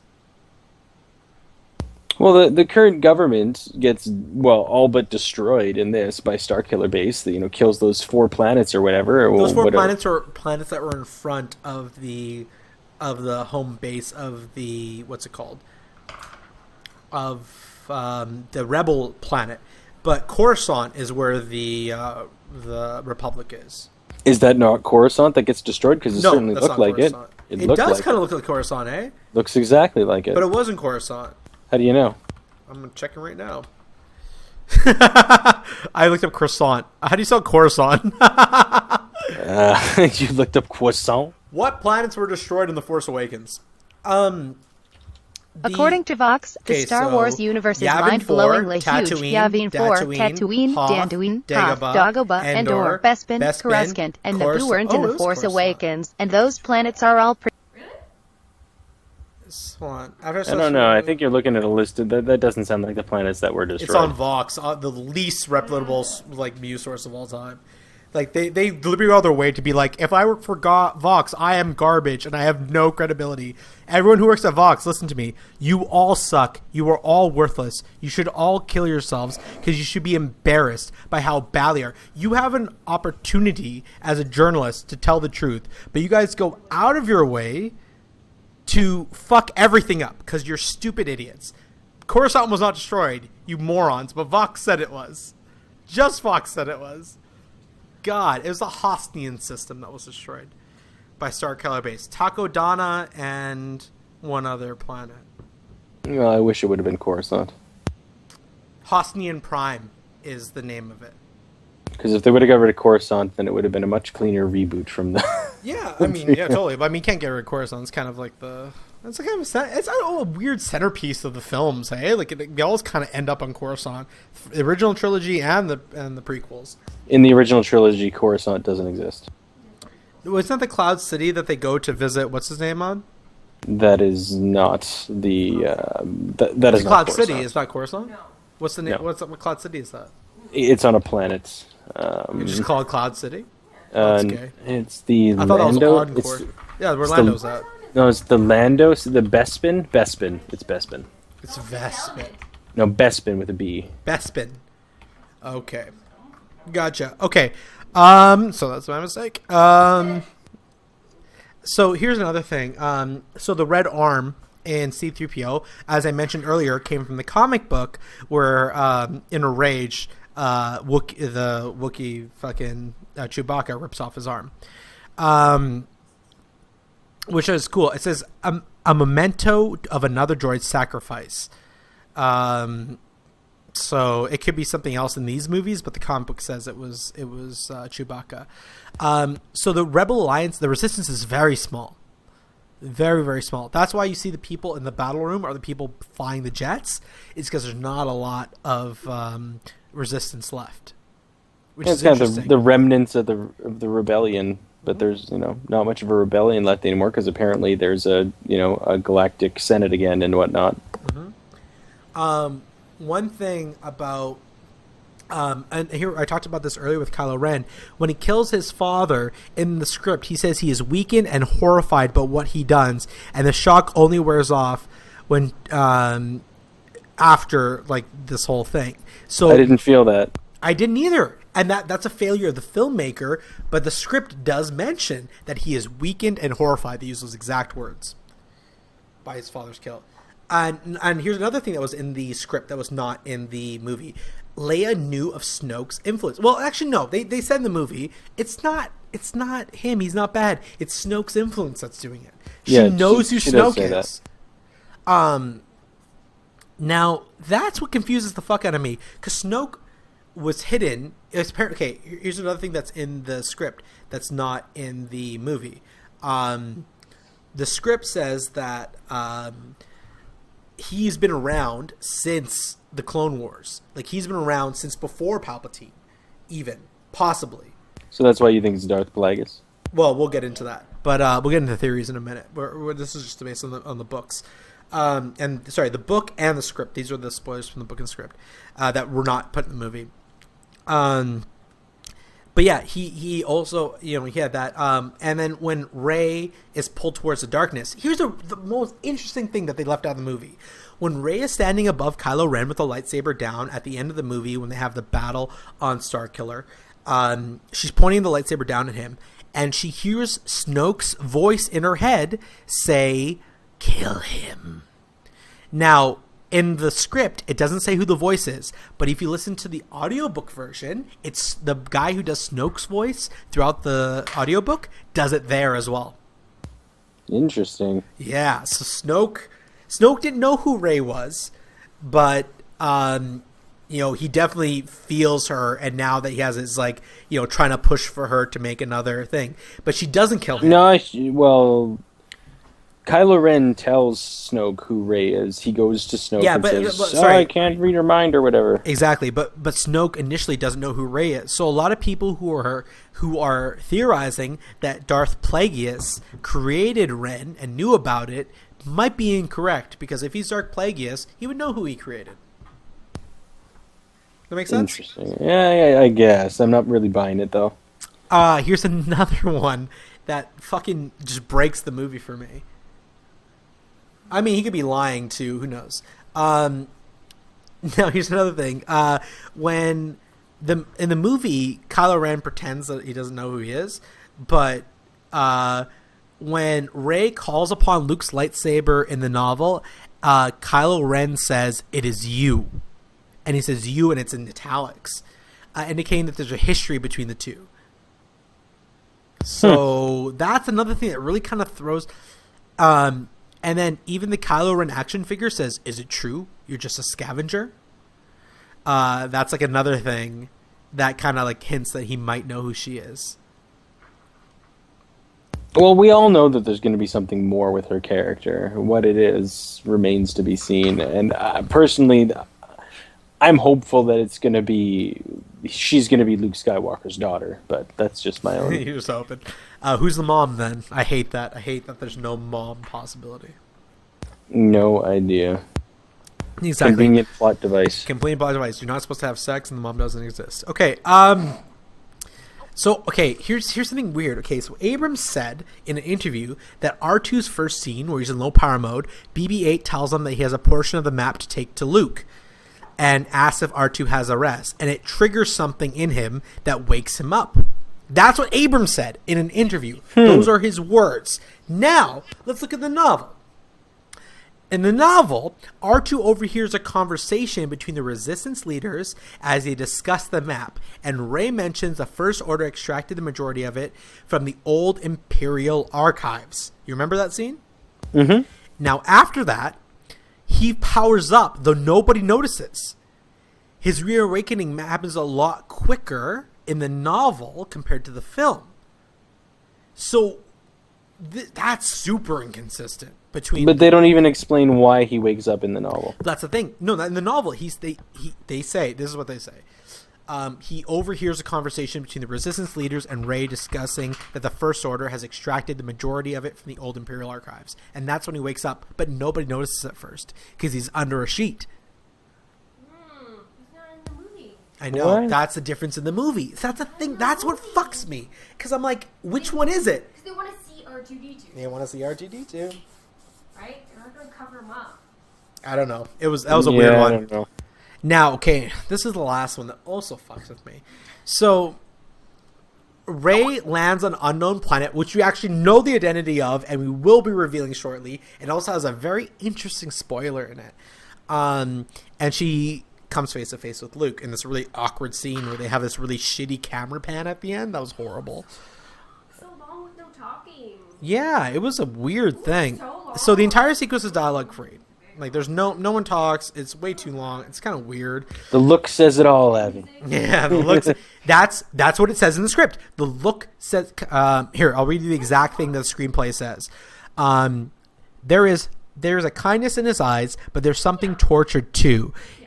He doesn't need to ask her who she is or what she's doing here. His look says it all. That's the exact. What the fuck does that mean? I think it means that he knows. He knows why she's there. Yeah, obviously he says that. It literally says he knows why she's there. But what the fuck? How does he know her? Come on. That just fucking is so weak. It doesn't make any goddamn sense. It's the Force. Okay, so we also learned what the planet's name is, which is Ahch-To. A-H-C-H-T-O. You know what Ach means? Ach, no. It's Hebrew for brother. I don't know if that means anything, but that sounds like a stretch. A lot of these are just feeling like a stretch. Now, hold on. Now, okay, so that's the subtext. That's the story points that were left out by the movie that were in the script and novelization. Now, we have a perfect tie to our the finale, the theories. So my theory here, this is what I've been leading up to, is who is Rey's parents? I think I have it figured out. So I know they're distancing themselves from the prequels, and I get that. And I know that midichlorians aren't something that they want to talk about. But Darth Plagueis, there's a scene in Episode 3 where Palpatine sits down with Anakin and he says, Darth Plagueis control life and death, because Anakin was bitching about his mom. He's like, yeah, he even said that he could create life. And that is implied that Plagueis is the one who impregnated Smee in Episode 1 that created Anakin. Because remember, Smee, Anakin's mom, says there was no father. He magically appeared. I just got pregnant by midichlorians. So if Plagueis can control life and death... Anakin the Jesus. And here's the thing. People say that because Palpatine says he killed Plagueis in the Clone Wars, right? But if Plagueis controls life and death, and he's known for cheating life and death, why is it not probable or possible that Plagueis, the master of life and death, escaped his fucking death from Darth Sidious, and that's why he looks all fucked up in the face? Because Sidious thought he was dead. He's a big fucking... But isn't the implication there that the Emperor was the one who impregnated Shmi because he learned that from Darth Plagueis before he killed him? Now, that's another thing. That could very well possibly be the case. But he doesn't explicitly say it. So it could very well be... They could easily say that it was Plagueis the whole time without ever contradicting anything.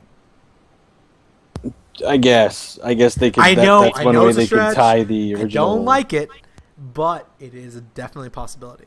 So then, what's your theory for Rey? So, my theory for Rey is that she's the reincarnation of Anakin Skywalker. She's Darth Vader. Who's her mother? Doesn't need a mother. Doesn't matter. Some bitch who left the planet. Who gives a fuck? Doesn't matter. Who's Shmi? Who the fuck is Shmi? She's nobody. She's a nice lady. Oh, she's a nice lady. Fuck her. She's a nice lady. Chill out. Nice lady that gets tortured by sand people. Yeah, she gets raped to death by sand people. Essentially, you know that, right? Nice lady. No, if you get raped, you're a bad person. It's your fault. That's incorrect. Is that not right? Is that not? I always thought rape was their fault. That's why I do it, because they were asking for it by the way they dressed. But go on. But if they're dressing that way, they're asking me to rape them, weren't they? No. I was going to say, I've been drinking a lot. I'm allowed to make these jokes. But no, if I'm drinking and I'm like, I'm allowed to make rape jokes. No, I don't rape when I'm drunk. I do it when I'm sober, so I enjoy it more. Yeah. Yes. Did we drink the whole 2-6? Yeah, it's like all gone. Give me some more of that bitch. Yeah, I'm going to have some too, just for... All right. Sorry. Don't you motherfuckers work tomorrow? Yeah, we both have school at like 7 a.m. Anyway, drinking pretty late, eh? Yeah, whatever. So Snoke itself, they didn't know if it was going to be a man or a woman until it was finalized. So, I mean, that's something that's pretty interesting. Okay, so... Sith woman? Yeah, it could be a Sith woman. I mean, we haven't had any. No, I don't think there has been. Okay, so here's what Abrams had to say. When we first started working on it, we had some rough notions about how Snoke was going to look, but it hadn't really been fully formed be a man or a woman, and it almost came out of discussion and performance. That has been fascinating. And in the meantime, I've been able to see the look and design of the character grow and change as performance changes. So it's really been exciting in that respect. Supreme Leader Snoke is quite an enigmatic character. And strangely vulnerable at the same time as being quite powerful. Obviously, he has a huge agenda. He has suffered a lot of damage. And as I said, there's a strange vulnerability to him, which belies his true agenda, I suppose.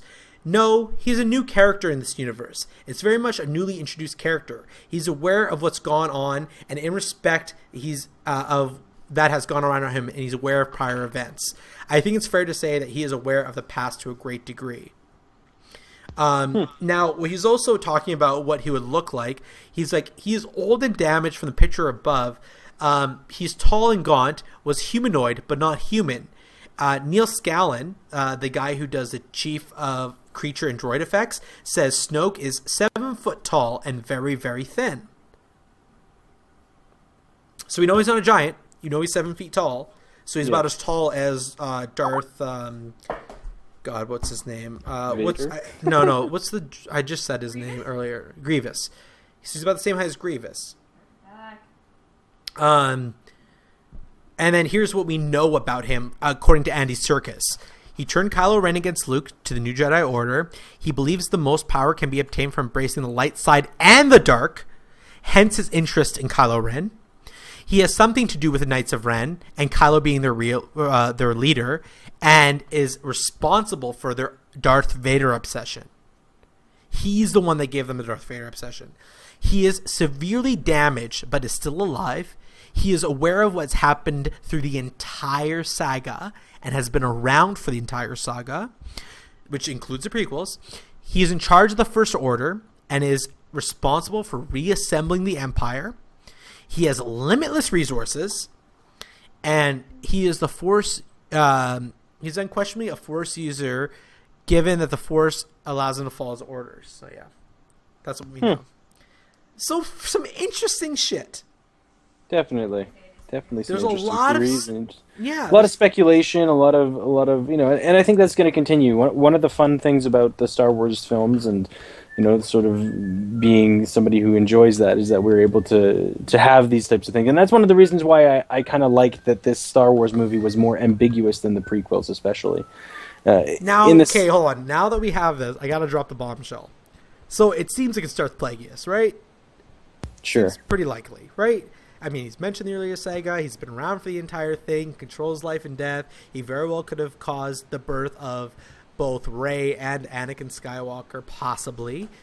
We know Anakin's birth was done by somebody, probably Plagueis or Sidious. I don't buy it, but go. Well, we know that it was done by somebody. Yes, somebody impregnated Shmi. I can guarantee that. It was probably a man with semen, but go on. Probably Sidious. Well, she said it was divine. I tend to believe her. As I also am a Christian, so that could tell you something about me. So Bill Cosby divine? Is that what we're saying here? I mean, she may have fallen asleep and got a sand person to rape her, but that would mean that I should be playing Anakin Skywalker instead of fucking the faggot from Life as a House. Okay, so go on, get your theory out. Here's the big hit. Andy Serkis came out today and said it's not Plagueis. Oh man, what the fuck? Who the fuck are you? Delete all this. Serkis said the character was aware of the events from the earlier storyline, but is not Plagueis. What do you think? I'm happy. Why?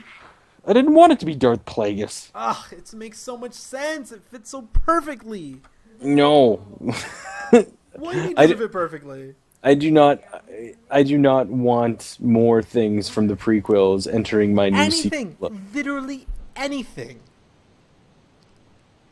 Isn't there a fan theory going around that it's all Jar Jar Binks? Oh, fuck them. They don't know what the fuck they're talking about. It doesn't even look like Jar Jar Binks.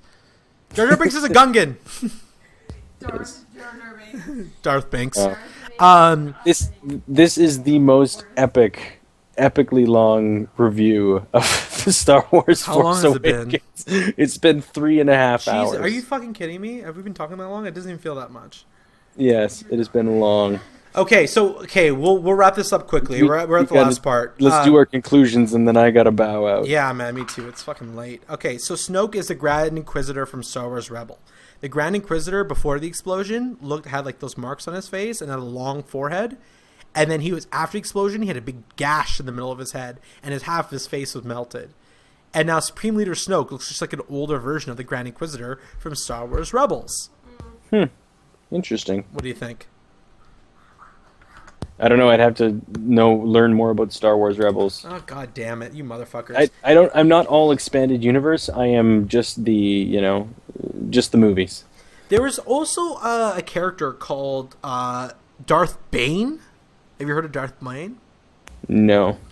So Darth Bane showed up in episode 2 as Muon. He may not have been Darth Bane, but Muon shows up as one of the council. Remember in the scene at that round table at the gladiatorial planet where Anakin and Padme have to fight those animals and shit? Yep. And they had all those different dudes around there. So Muon was there, and Muon is the same type of breed that Plagueis is, and or possible Plagueis. I'm saying Plagueis. Possibly Plagueis.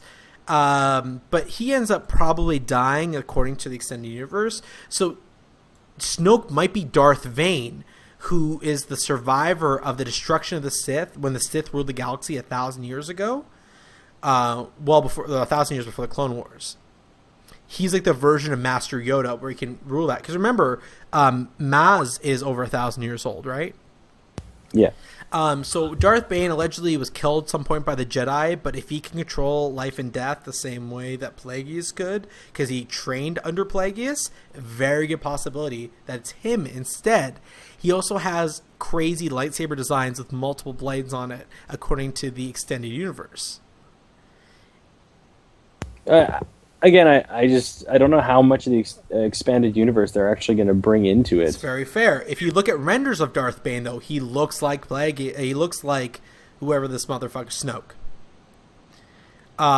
So it's not impossible that it's him, or that he's been resurrected from the dead, or that he is, that there's some sort of bipartisan product. So right now, I say that Supreme Leader Snoke is probably Darth Bane, since it came out that the actor said it's not Darth Plagueis. And that's where I wanted to wrap up. Did you have any other things, any other theories that you liked? Oh, and those are my two theories, is that it's not Darth Plagueis, it's Darth Bane, and that, what's her name, Rey is the reincarnation of Anakin through the Force. The Force made her mom pregnant, gave birth to her, and that's where she came from. Because the bloodlines don't mean a ton. Although that trailer made us believe it.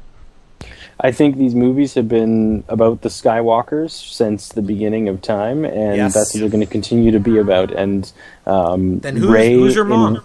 Rey, in one way, shape, or form, will be a Skywalker. That's so my. If she's the reincarnation of Anakin, then she's definitely a Skywalker. I disagree with your theory. I think there's too many holes in that, and because George Lucas isn't at the helm anymore, they won't choose things like that. If you are worried about J.J. Abrams not doing plot holes, please rewatch Lost, and then you'll agree with me immediately. You'll just leave massive ambiguous gaps all over the place, and then you'll have no payoff. Oh God, that's exactly. Okay. I gotta run through a couple quick things really quick. They had trash compactors on the Star Killer, which is pretty cool. Which is a callback, obviously, to the originals, where they got chucked in a trash compactor. The Hollow Chest game that they were playing in the Millennium Falcon. Do you remember the little chess game? Yeah, they had that show up. So in the original one, it was the blue character beating up the red character. In this one, the red character is getting revenge with his mace and smacking the shit out of the blue character as like repentance. Nice. Yeah, I thought that was really neat. The Kessel Run 12 parsecs. They didn't fix the fact that parsecs is a measure of distance, not time. There are evaporators on Jakku. We had the Vespin Corridors where Luke fought Vader and Rey's Dream. Admiral Akbar is the only character in this film to not be promoted. It's a trap. Obi-Wan's chest is Maz's chest. FN 2817 means fucking nigger, 2 times cop killing. Well, he killed 2 stormtroopers in the movie. It's too easy. It's too obvious. They reference. I think he killed more than 2 stormtroopers. He lightsabered one and he shot another one. But how many did he kill when he was in the ship? Yeah, I know, but by hands. 187s is about cop shootings. They reference the clone armies. There was pod racers on Jakku. Above Maz's keep was the Onaka clan. Sebulba's flag from episode 1, Anakin's flag from episode 1, and everybody's favorite bounty hunter, the Mandalorian flag, which apparently is what Boba Fett was. He's Mandalorian who wore Mandalorian armor, but that was ruined by obviously the prequels that kind of fucked everything up. But the Mandalorian flag is also above Maz's keep. Yeah, interesting. So those were the little things that I read online. I didn't notice all that shit because I don't notice any of those shits. But that's everything I need to say. Is there anything else you'd like to say, sir? So, moment of truth. Out of 10, what would you rate Star Wars The Force Awakens? I would give it the highest rating I will give any of the movies, and I will give it a solid 7.3 out of 10. A 7.3 out of 10. I will give The Force Awakens an 8 out of 10. And the Peanut Gallery is giving it a 9. What would you rate the other movies quickly? I'd probably rate Empire Strikes Back. No, let's go for episode 1 and just do the numbers from 1, 2, 3, 4, 5, 6. I would go. Oh man, episode 1. Oh no, wait, 2, 3, 2, 5, 7, 5, 8, 7.6. You said 7.3. But so it basically goes like this. Phantom Menace would probably get a 6. Attack of the Clones would probably get a 5. And a Revenge of the Sith would get a 6.5. Bullshit! You thought Revenge of the Sith was better than those other two? It's the worst of the trilogy. I don't fight to that. Everyone says it's the best. I will give it a 6.5. I will give the original Star Wars a let's go with an 8 as well. What? And I will give Empire. Did you see the original Star Wars? I will give Empire Strikes Back a 9, and I don't disagree with that. I will give Return of the Jedi a. Think about 8. The Wookiee. Think about Endor. Think about the bullshit about fucking okay. teddy bears. I'll give that one a 7.5. All right. I'll give that one a 7.5. Goddamn teddy bears. Well, and how would you give the latest one? A 9. I already said I'd give it an 8. 8 what? 8 solid? That's it? An 8 out of 10, yeah. All right. Okay, well, that's everything that we had. Thank you so much for listening. That is our special edition of ROFLcast for Star Wars: The Force Awakens Part 1 and Part 2, because this is long as motherfucker.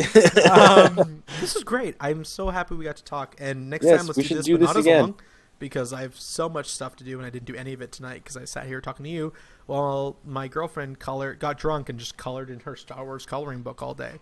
What's your girlfriend doing? She just got home from being an extra on the 100. Fuck off. Seriously? Seriously, yeah. I love that show. Seriously. She was there for the last 12 hours. So no way. I think she's in bed probably She's passed girlfriend's out. on the 100. Fiance. Oh, nice. Yeah, fiance, yes, sorry. Fiance. Are we invited to your wedding? Of course. Okay. When are you guys getting married? Sometime this year-ish. Whoa, this year, really? Oh, we got engaged in February last year, so... I know, but still, some people take a little bit of time. We need to plan for that. Do you know when? Because we're traveling. I will let you know as soon as we have an official date. Okay, just make sure it's not in July. Thank you, everyone, for listening. This has been ROFLcast. You can follow us at Achilles. I Dr. Raffle. Follow us at ROFLcast.com. If you have any questions, email us at ROFLcast@gmail.com. And thank you very much for listening. This has been a wonderful time. I'm so happy to reunite with my heterosexual life partner. And just all around just nice dick. It's not who he is on the inside. It's not how he talks. It's not the fact that we have great chemistry as compared to other people. It's that big, old, beautiful white dick you have tucked away in your overpriced jeans. For everyone at ROFLcast, we thank you for listening. Until next time, we remain podcasting. Okay, don't go yet. I'm going to call you back real quick. Hold on. I'm going to stop recording. I'm going to record the intro real quick because I didn't record my intro.